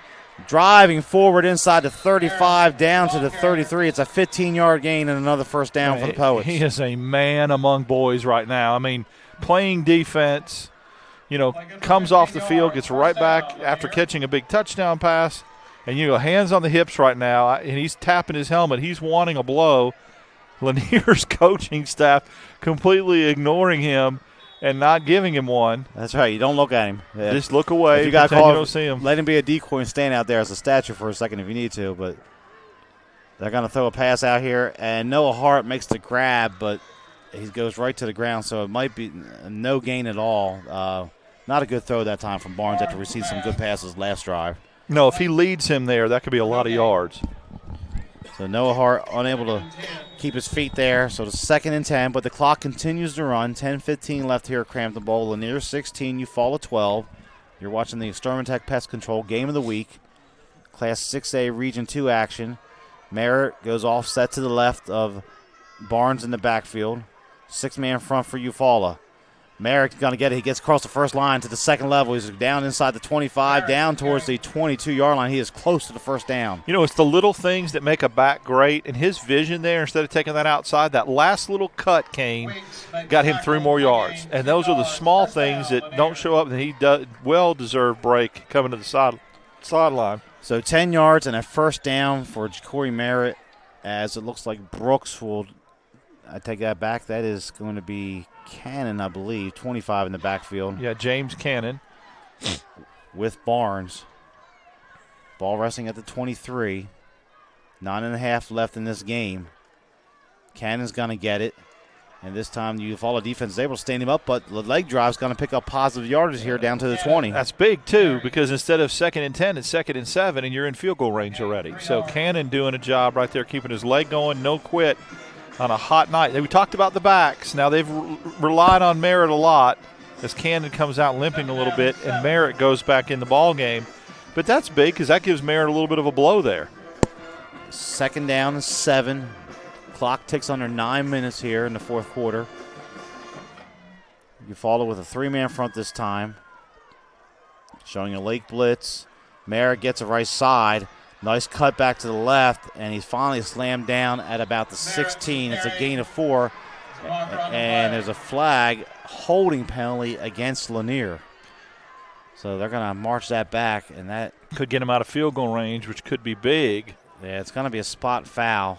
That's a tough break for the Poets. Clock stopped momentarily with 8:43 left. See where they officially mark this off at. Yeah, he's right at his range right now. Right at the edge of it. 47, not so much. I would say they need to feel comfortable. They need to get to about the 25, get about 5 more yards. Of course, they got 2 downs to do that. That is the 4th penalty of the second half on Lanier right now for 35 yards. 2nd and 17 from the 30. Barnes going to toss that sweep out here to Merritt. Can he get the corner? He's across the 30 and goes out of bounds at the 25-yard line. So he picks up 5 there. Going to bring up a 3rd down and about 11 or 12 for Lanier. If I'm Lanier, I don't go for the first down and go for all of it here. I try to make it manageable, get maybe half of it. Now, if you get to the 20, you're in business. 37-yard field goal, which we saw was well within Smith's range. Clock stop as Merritt went out of bounds. 8:22 left. They're going to go trips to the far side here. Merritt offsets to the left. 3-man front for Eufaula. Oh, they weren't ready for the snap. Barnes picks it up.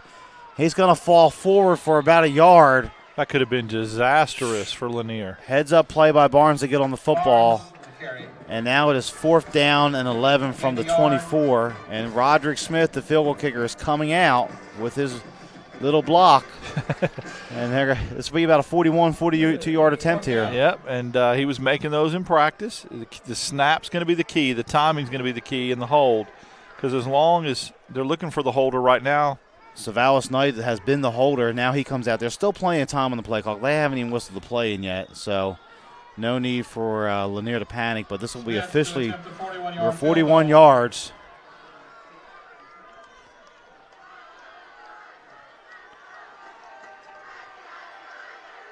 Good snap, spot down, kick up, has plenty of distance. He kicked the heck out of and that. And it is good. Man, that would have 41 been yards. That's good from 50, Kane. I'm telling you, he kicked the heck out of that.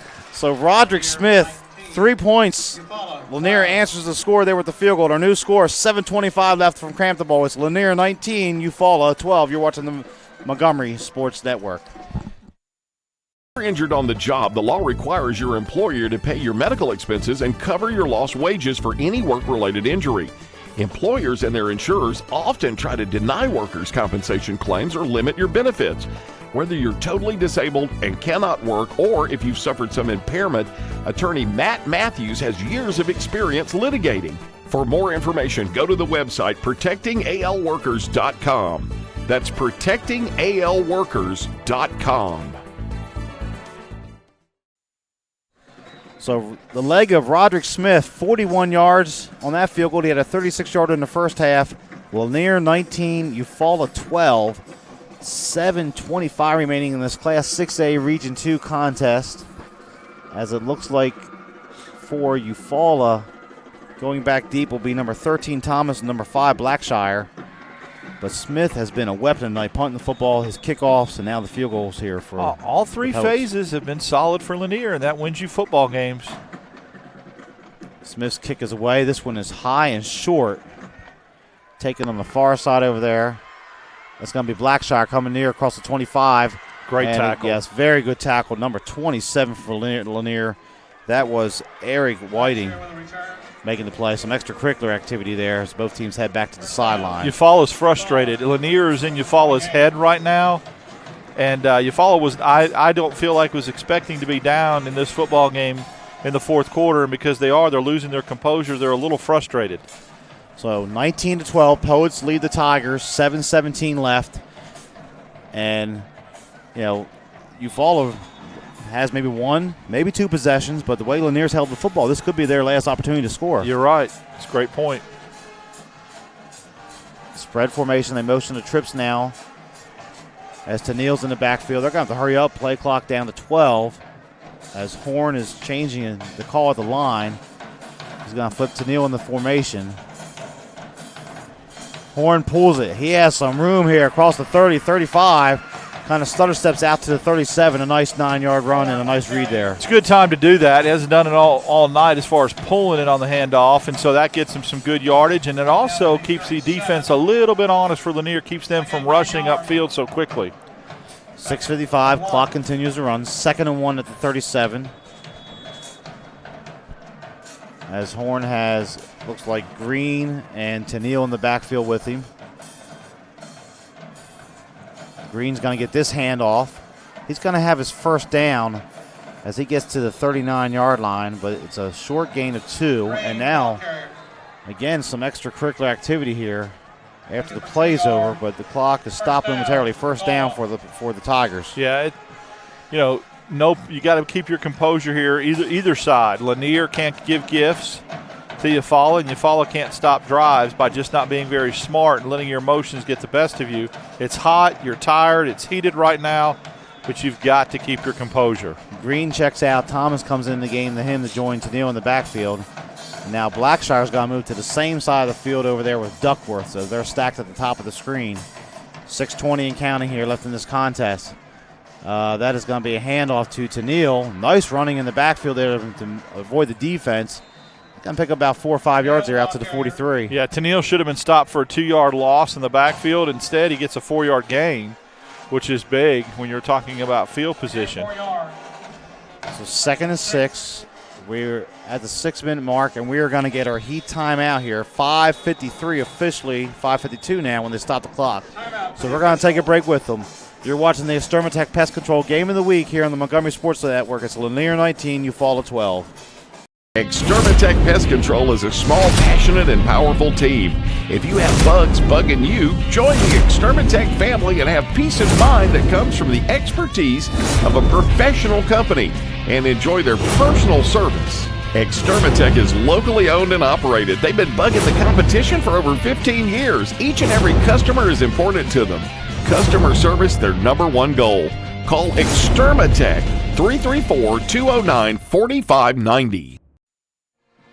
So, Darryl, one of the teams you talked about earlier that we had on broadcast earlier this season, Dothan, they lead Russell County in the fourth quarter, 30-14. We're going to see them next Thursday here against Carver. Yeah, it looks like they've righted the ship a little bit offensively, putting 30 up. So, 5:52 left here at Crampton Bowl. Sidney Lanier, 19, Eufaula 12. Eufaula 1-0 in region play, trying to keep pace with Park Crossing, which is sitting there at 2-0. They played last night and won to get down in Dothan against Northview. And Lanier, this is their first region game. They're still searching for that first victory. And they need to try to close this out here with 5:50 and counting left in this contest.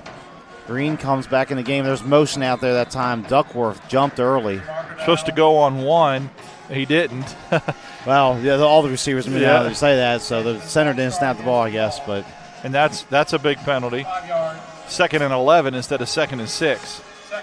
Back at the 38, they whistle the ball into play. Clock continues to run. 5:37, 5:36, 5:35. As Green is back there by himself now. Roberson and Blackshire at the bottom of our screen. Check out Green's up left. Peterson's in the backfield with Horn. Horn's going to look to throw. He's forced out of the pocket under heavy pressure. Throws late, looking for Duckworth. Looks like Duckworth made the grab in midfield, and he's going to have a first down. He went up, climbed the ladder that time for that catch. Yeah, Horn threw that ball off his back foot, which was disastrous in the first half with the interception. This time, Duckworth makes a great catch to keep the drive alive, and buckle up your seatbelts. This is going to be a strong finish here in this football game. 12 yards and a first down. This time Peterson and Green are in the backfield with Horn. Duckworth has had his way tonight. Horn's going to look to throw. He's looking that way again, going for Duckworth down the sideline. This one's going to be overthrown incomplete. Good safety help that time. Good coverage from Lanier. And it's going to be 2nd down and 10. Clock stopped momentarily with 5:01 left here in this contest. Yeah, you don't want Duckworth out there one-on-one with your corner on an island, so the safety came over for Lanier to get some help.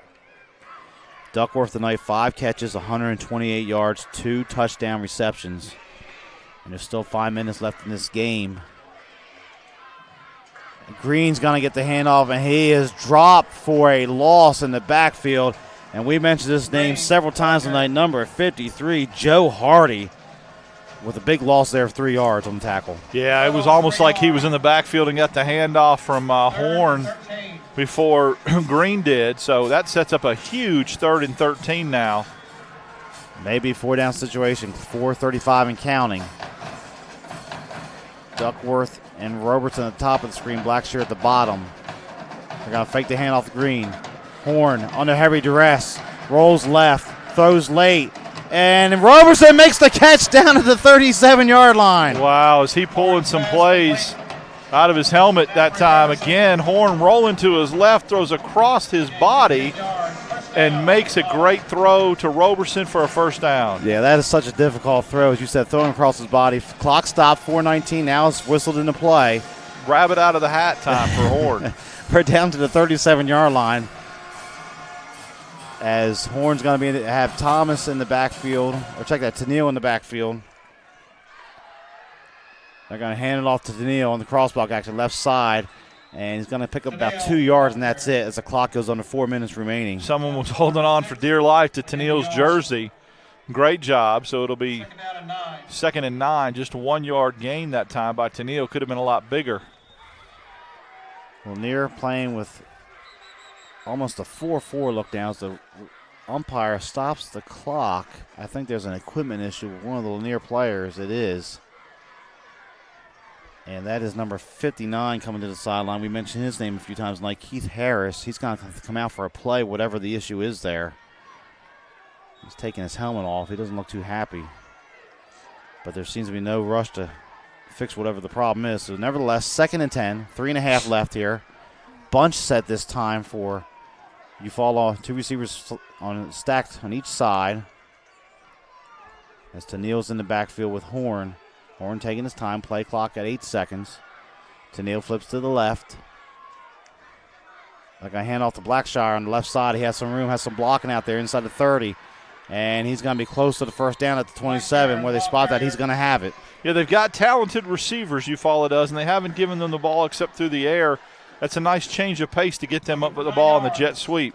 So 3:05 left. The clock will start when whistled into play. Somebody from Lanier's defense has got to step up and make a play here. As Eufaula has gotten some big passing from Horn. He has grown up before our eyes this evening here at Crampton Bowl. Well, needless to say, you're in 4-down territory now. That's going to be Tennille following his blockers down to about the 25, 27. No gain technically on the play. Just got back to the line of scrimmage that time. Eufaula can run basically whatever they want, Kane. They've got all 3 timeouts. Take one here. So we're going to take it with them. 2:33 left. High drama here at the Crampton Bowl. It is Lanier 19, Eufaula 12. You're watching the Extermatech Pest Control Game of the Week here on the Montgomery Sports Network. Zona Rosa Hillwood Mexican Cafe, located on Zelda Road, minutes from downtown Montgomery, is one of the area's finest Mexican restaurants. From our great lunch selection and value to our tablecloth and candle evening atmosphere for dinner, La Zona Rosa has something to offer all connoisseurs of fine Mexican dining. Come on down today and enjoy some great Mexican. La Zona Rosa Hillwood Mexican Cafe on Zelda Road, minutes from downtown. So high drama here at the Crampton Bowl. If you're watching with us, we thank you here on the Montgomery Sports Network. Go to Facebook and like us. You can visit mymgmsports.com.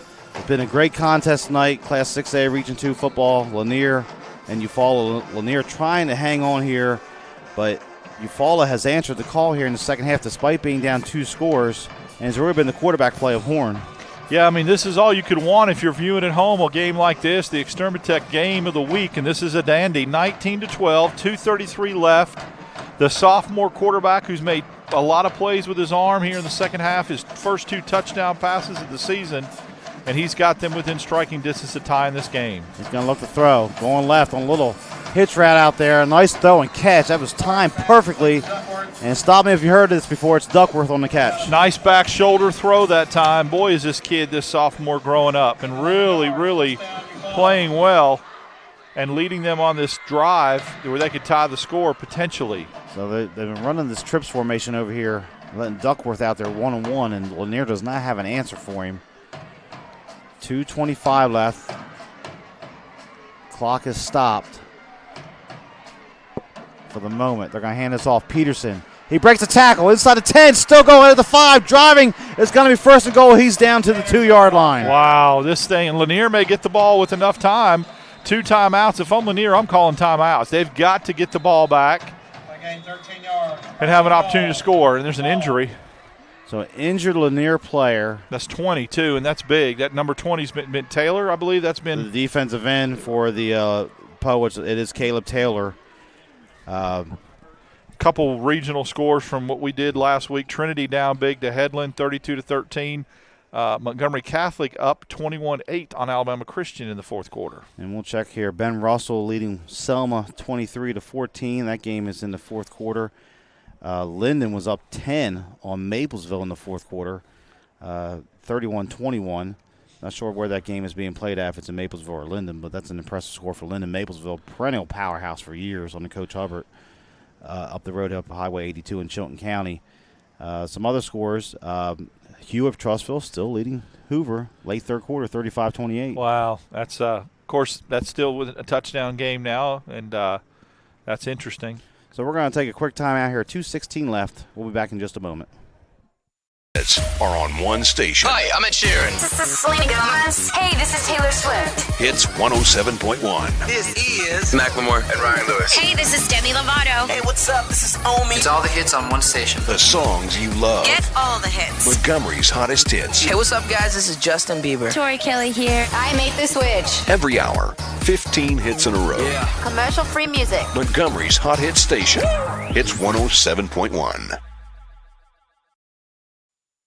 So we're back here at Crampton Bowl.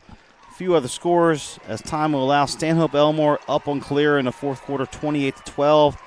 And up Highway 231, another barn burner. Opelika leading Wetumpka 28-27, 8:24 left in that contest, Darryl. You know, I think the previous 2 matchups, didn't it, Opelika win by 1 point both times? I believe you're correct about I'll tell you, Wetumpka, if they lose that ball game by 1 point again, that could be devastating. So let's reset the stage here. It's first and goal for Eufaula. The ball is resting on the 1-yard line. They're going to go with this double wingback formation. Mitchell's the fullback. Looks like Green and Tennille are the wingbacks. Horn will go under center. They don't have to be in any rush, but they're up there quickly. Horn, quarterback sneak. He's in. 19-18, and now decision time for Coach Rigby. 2:09, plenty of time left on the clock for Lanier, especially with a weapon like they have in Smith. But do you go for the extra point to tie it, or do you go for 2 to take the lead? Either way, it looks like Lanier will have a chance to win the ball game in regulation. So it looks like Eufaula will take a timeout. We're going to keep it right here. 2:09 left. And, you know, think about the return game for Lanier. So let's say Eufaula does tie the ball game up, kicks the extra point. Well, Merritt back there, I mean, they've had plenty of returns, and all with Smith, the way he kicks the field goal, 2:09 with 2 timeouts is an eternity.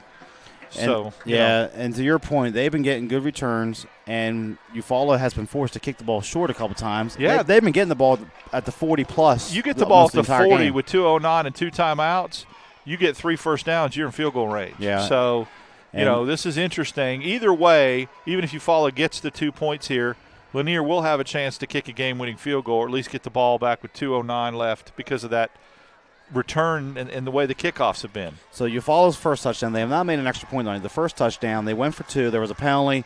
They decided to try to kick it then after the penalty, and it was short. And then on their second touchdown, which made the score 16-12, they went for 2 again and were stopped. And here we are again. I'd have to think they're going for it with the crowd reaction and the players on the sidelines. I don't think you get that pumped up over an extra point. And, you know, the timeout here, Lanier's gassed. Let's just be honest.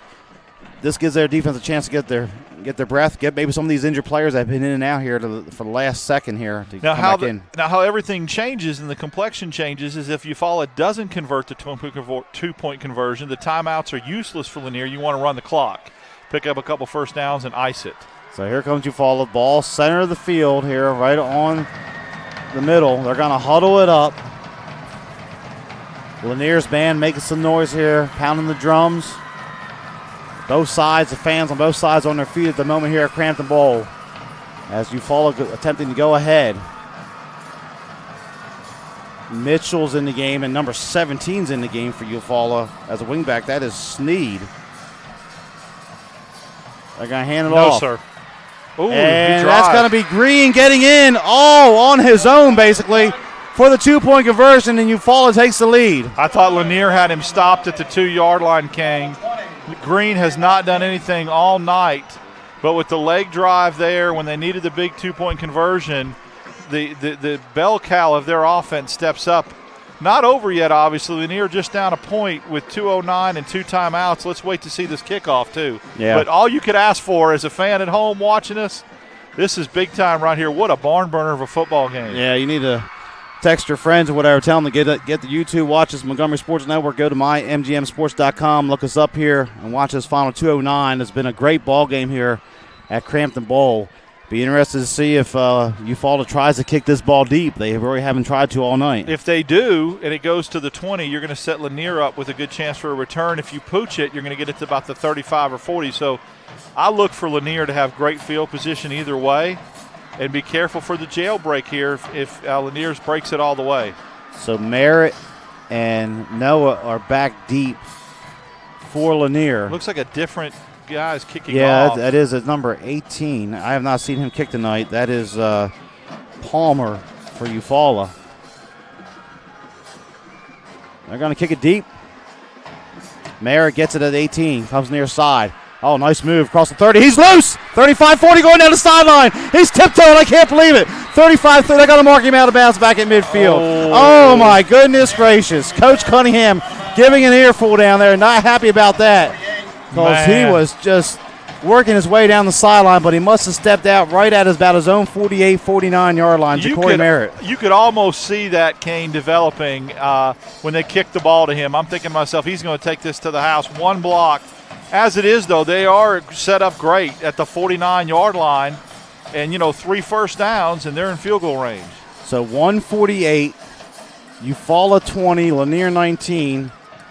They're going to spot this on the Lanier 48-yard line. So Ja'Cory Merritt and I hate not having the microphone. I think they tried to fix the clock maybe. Yeah, that and seeing that play again quickly to see if he stepped out. Yeah. But they added 7 seconds back to the clock. So 1:55 officially here. Lanier has 2 timeouts. And they really need to get to maybe the 30-yard line to have a legit shot at a field goal right now. Right, that would be two first downs, maybe, and another 3 or 4 yard gain. If you get 3 first downs, you're at the 22. I think you're right there in field goal range. And you can see Merritt's expression; he just does not believe he stepped out of bounds as he's in the pistol formation here. Now he's going to offset to the left of the quarterback Barnes. Plenty of time for the Poets. 3-man front for Eufaula. Play was just whistled in. Still have 10 on the play clock.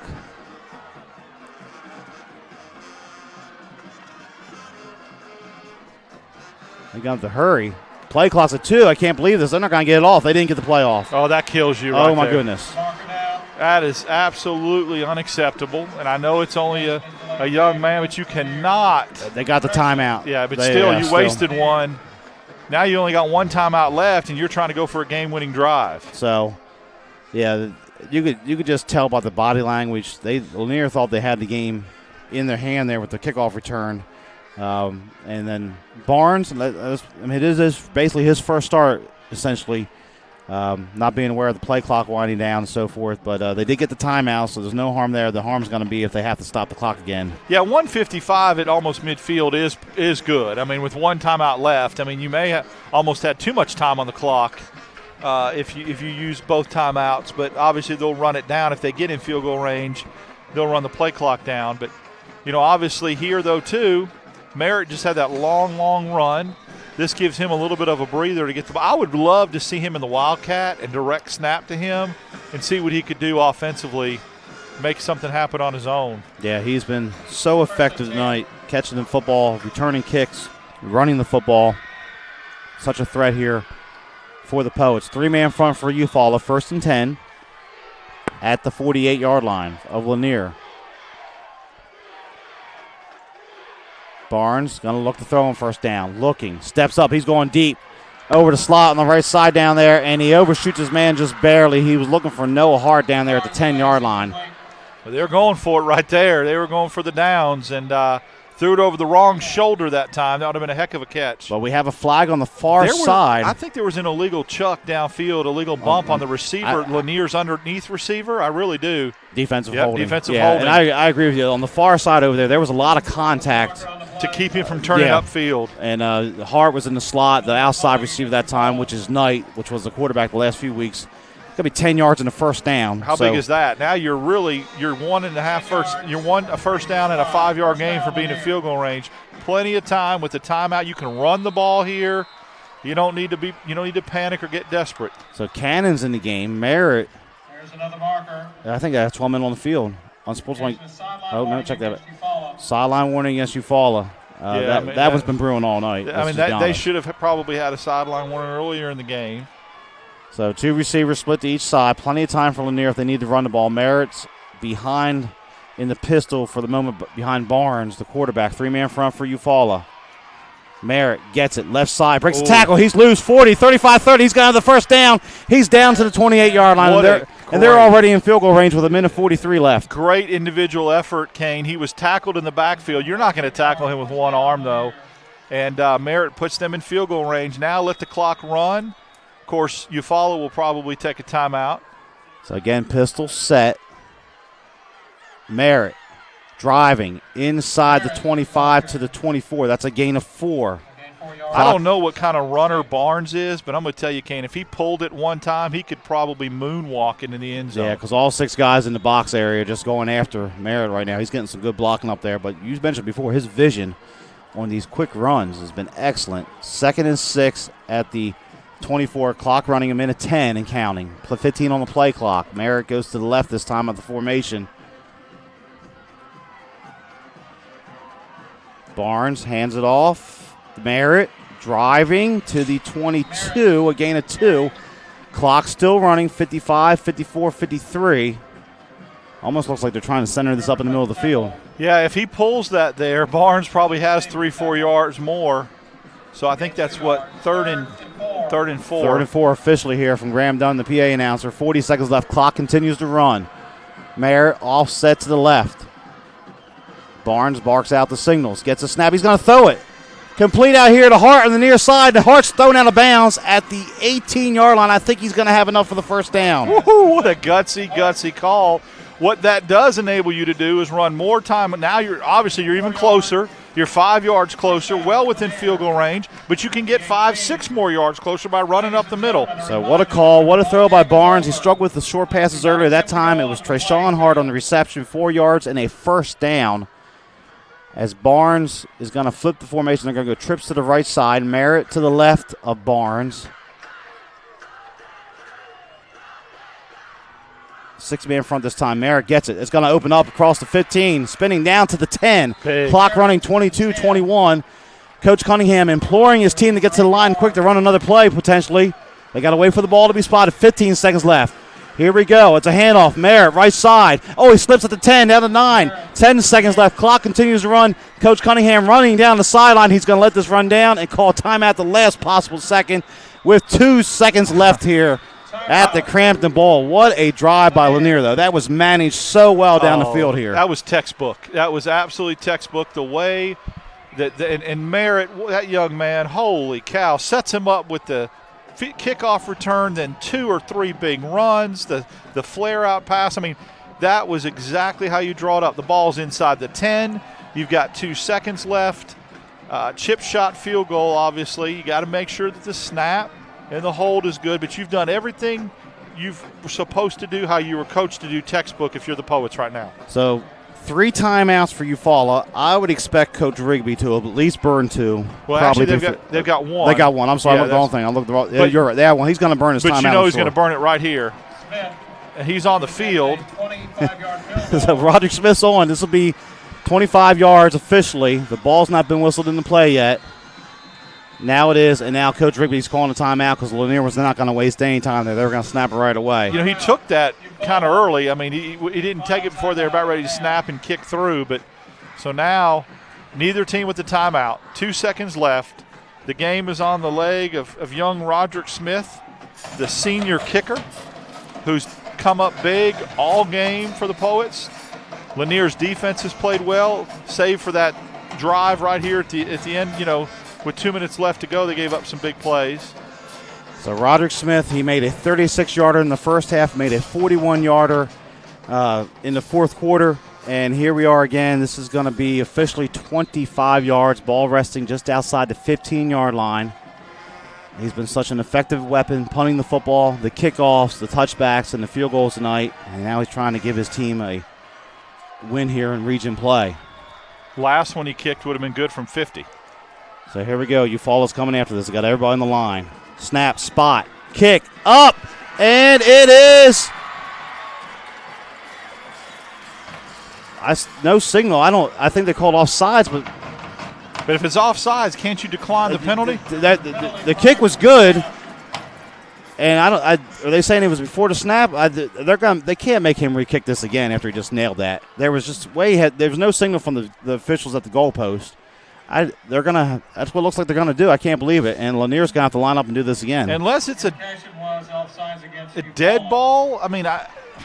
I mean, if this was a regular play in the game and they threw a pass, you would just kind of let it go. Absolutely. So that'll move it up to about the 3 or 4 yard line, shortening the field goal to basically the distance of an extra point. I absolutely hate that rule. I hate that rule that the kid makes the kick, you jump off sides, and now you're penalizing. You're gaining an advantage by jumping off sides. Exactly. Give them the opportunity to decline that. It wasn't unabated at all. That's normally when they didn't blow it dead. No.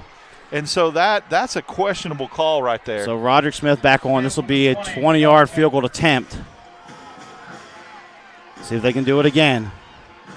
Snap, spot, kick up, and it is good. And Lanier walks it off 22-20 here at Crampton Bowl. Great football game. And I'm going to tell you, there were some young men tonight that grew up and became major big-time football players. Smith and Merritt, sounds like a law firm on Court Street, really did a great job for the Poets. What a great game, Kane. What a great game. Yeah, you watched it all live here on the Extermatech Pest Control Game of the Week here on the Montgomery Sports Network. Our final score tonight, Sidney Lanier off the leg of Roderick Smith wins it 22-20 over Eufaula. We're going to take a quick time out and come back and wrap things up here. You're watching the Montgomery Sports Network. Experience the history of the first country music superstar and see how Hank Williams transformed country music and sowed the seeds of what was to become American music. Visit the Hank Williams Museum, nestled in historic downtown Montgomery, Alabama. The Hank Williams Museum is one of the top tourist attractions in Alabama. Museum hours are 9 a.m. to 4:30 p.m. Monday through Friday, 10 to 4 on Saturday, and 1 to 4 on Sunday. And they offer group rates, AAA, and military discounts. Montgomery's best country is on Bama Country 98.9 WBAM. Bama Country with Bubba and Christy every weekday morning 5:30 to 10 a.m. We're gonna have a house party. Bama Country, playing today's best country and all the country legends. Bama Country 98.9 WBAM. Listen to Bama Country 98.9 WBAM. So let's just wrap things up here for a moment. Then we'll take a break and come back and talk about our players of the game in just a moment. But a great game tonight, Class 6A Region 2. Sidney Lanier comes from behind in the final seconds to win it 22-20 over Eufaula. This is one of those games. Not only was it just great high school football, not thankfully so blessed, no injuries, no cramps, well played football game. A football game that's not decided until there's 0 ticks on the clock. So that's great. That's a huge win for Lanier. But, it goes beyond that for Lanier. Mentally and their confidence coming off this game now, I see this as a springboard for the Poets. And this is going to be a big, big win for them to set up the rest of their season. Yeah, first win of the season. Obviously, it's a region win. And it sets up a unbeaten game next week between Park Crossing and Lanier, which we saw late in the season last year. This year it's going to come early. Park Crossing already 2-0, and Lanier obviously 1-0 at this point. Well, we invite everybody to come down to the bowl and watch this game in person. Bring your devices, but if you can't, don't miss that one. That's going to be a biggie. Inter-city rivalry, a team like Lanier now that's playing with all kind of confidence against Park Crossings, the defending region champion. The game next Friday night is going to be why you play high school football. So very, very happy for these Lanier young men, the way they battled.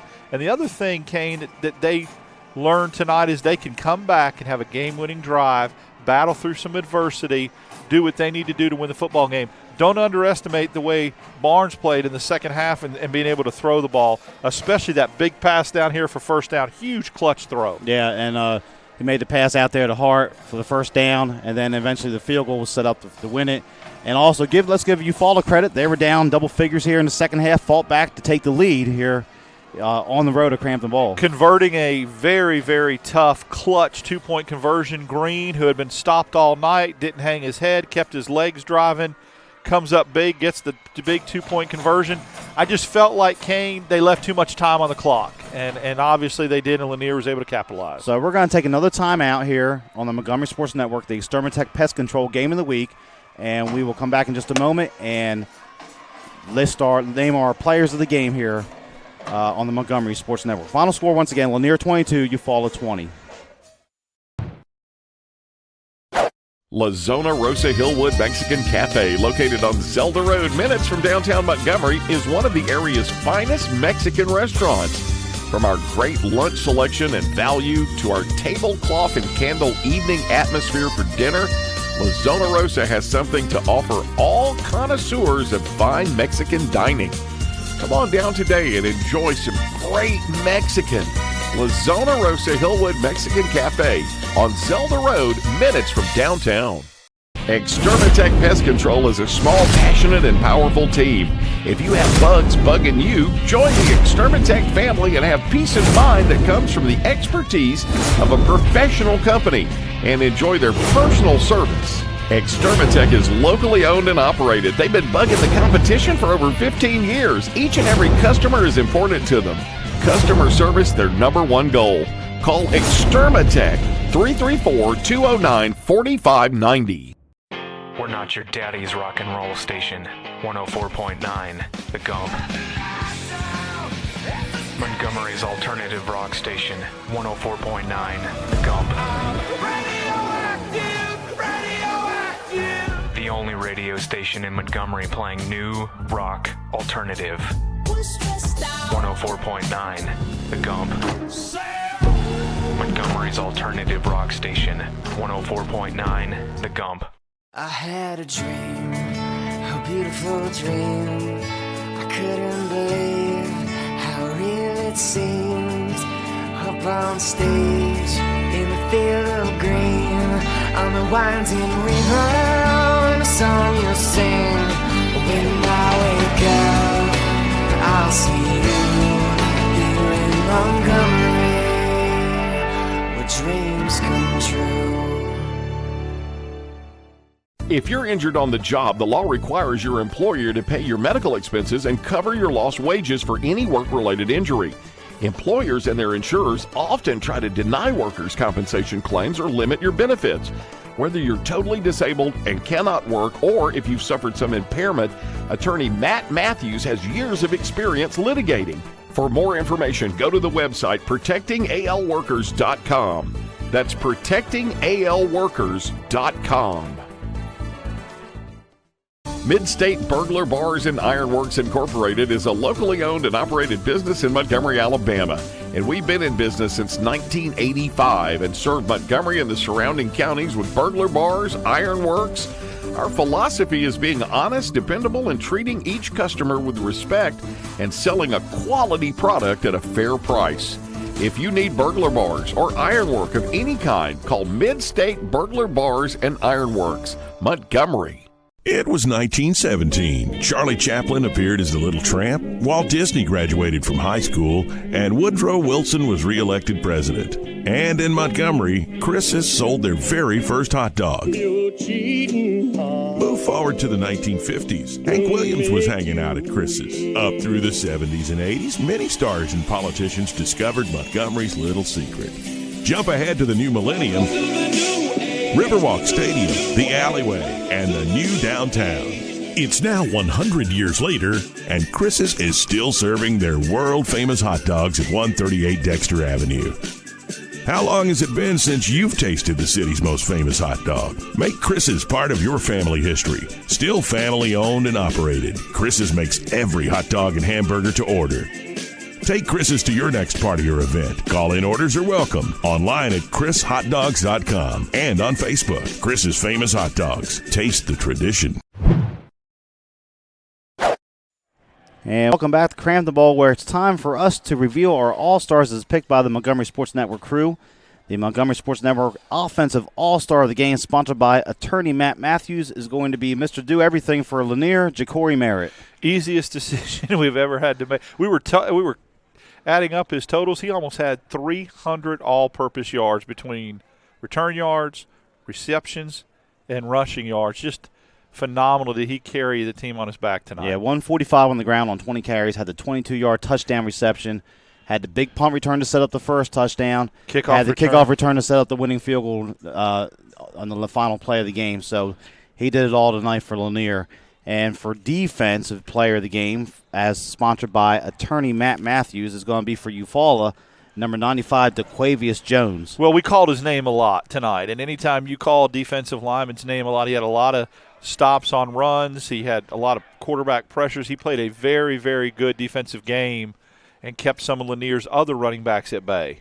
And we'll give a special mention, special teams, Roderick Smith, the senior kicker, made 3 field goals tonight, had the kickoffs on the touchback, had the punts, the pinback Eufaula. He was just such a weapon for the Poets. Well, we've talked about having to be strong in all 3 phases of the game to win this game. Lanier did just that. And number 22, Roderick Smith, should not get lost at all. He won the game on his right foot, went in with the game-winning field goal under pressure. Had to kick it twice. And remember, at the end of the half, 3 timeouts, didn't get rattled at all, made that field goal. So he deserves special mention as well. Such a weapon for the Poets. So congratulations to Coach Cunningham and his team here getting off the 1-0 start in region play. So here at the Montgomery Sports Network, we want to once again thank our sponsors. The title sponsor, Extermatech Pest Control. Locally owned and operated, Extermatech Pest Control is a small, passionate, and powerful team. Voted best of Montgomery. If you have bugs bugging you, call Extermatech. They have been bugging the competition for over 15 years. Call 334-209-4590. We'd also like to thank ProtectingALWorkers.com. Workers' compensation attorney Matt Matthews has many years of experience litigating workers' compensation cases in Alabama. If you are hurt on the job, he can help you get the benefits you deserve. Visit ProtectingALWorkers.com or call 334-721-4878. We'd also like to thank the Hank Williams Museum. This museum in downtown Montgomery, over 6,000 feet square footage, located at 118 Commerce Street. You can take a step back in time and learn about the musical history and life of a Montgomery man who is known as the legendary singer Hank Williams. Browse the large gift shop. Groups are always welcome there in downtown Montgomery. We'd also like to thank Chris's Famous Hot Dog, who provided the pregame meal for us tonight. Chris's is celebrating 101 years in business in the capital city. Just located down from the Capitol at 138 Dexter Avenue, Chris's Famous Hot Dogs taste the tradition. Call orders in advance, 334-265-6850. We'd also like to thank Mid-State Burglar Bars and Ironworks. Mid-State Burglar Bars and Ironworks is a local-owned and operated business. They have been in business since 1985 and serve Montgomery and all the surrounding counties. They build and install burglar bars, AC guards, storm doors, and more. Make sure to check out their decorative handrails. That is a work of art. Their philosophy is being honest, dependable, fair price, and to treat each customer with respect. Call Mid-State 334-313-9015. And Darryl, you have the rest of our sponsors. American Oak and More. They're committed to offering exceptional furniture at affordable prices. American Oak and More's friendly staff will help you locate exactly what you're looking for, from patio, mattresses, dining, bedroom, living room, entertainment consoles, youth, occasional furniture, and more. Voted best in Montgomery. You don't pay with fake money, so don't settle for fake wood. Call 334-277-7793. La Zona Rosa Hillwood Mexican Cafe, located at 2838 Zelda Road, minutes from downtown Montgomery. They are one of the area's finest Mexican restaurants. From their great lunch selection and value to the tablecloth and candle evening atmosphere for dinner, La Zona Rosa has something for all. Dine in or carry out available. Call 334-274-1153. Industrial Specialty Company Incorporated. Since its inception in 1974, Industrial Specialty Company Incorporated, ISCI, has built an international reputation as a premier provider of high-quality precision machine parts and assemblies, custom designed and fabricated industrial equipment, fixturing, tooling, aluminum anodizing, and military spec painting. Virtually every operation necessary in creating a part is completed under one roof, enabling Industrial Specialty to complete each project each step of the way. Their one-stop shop organization greatly simplifies client purchasing efforts and significantly reduces cost and lead times of products. Visit their website, www.industrialspecialty.com, or call 334-277-2224 to learn more about ISCI. And we'd like to thank our media partners, the stations of Blue Water Broadcasting, News Talk 93.1, 96.1 KISS FM, 97.9 Jams, Bama Country 98.9, Yo 100.5, Classic Country The Possum, 104.9 The Gump, and 107.1 The Vault. They are local folks helping local businesses. Call them today. Let them help your business at 334-244-0961. Thank you to all of our sponsors. We could not do it without you guys. And any of our listeners out there, please make sure you support them and tell them that the Montgomery Sports Network sent you. So we're getting ready to wrap things up here from Crampton Bowl. Once again, our final score tonight, Sidney Lanier, the dramatic walk-off field goal, 22-20 over Eufaula. Darryl, it's been a fun one. Man, I tell you what, these are fun to call. Great atmosphere tonight, good, decent crowd. Really a prototypical high school football game that just to come out and watch, and to get one that lasts all the way down to the final seconds. It's really a well-played game, and kudos to both teams. Hats off to both teams. It's what makes high school football and Friday Night Lights so great, a game like tonight. Yeah, Eufaula had a great game. Lanier also getting the victory. It's a shame anybody had to lose that one, but great contest tonight. So, as always, here in the Montgomery Sports Network, we thank our sponsors and our team. Our executive producer is Stephanie House. Our technical director is Tommy House. Stephen Mock is our replay operator. On camera tonight, we had Nathaniel and Mac the camera guy in the booth. Darryl Dapprich was our color commentary. My name is Kane Young. I was your play-by-play guy. Thank you for watching us tonight from Montgomery here in the Crampton Bowl. The final score, once again, Lanier 22, Eufaula 20. Join us next week. We're Thursday. We have Carver and Dothan here. And then Friday night, we have the big 6A matchup, Region 2, Park Crossing versus Lanier next Friday here at Crampton Bowl. So thank you for watching the Montgomery Sports Network Extermatech Pest Control Game of the Week. Good night, everyone.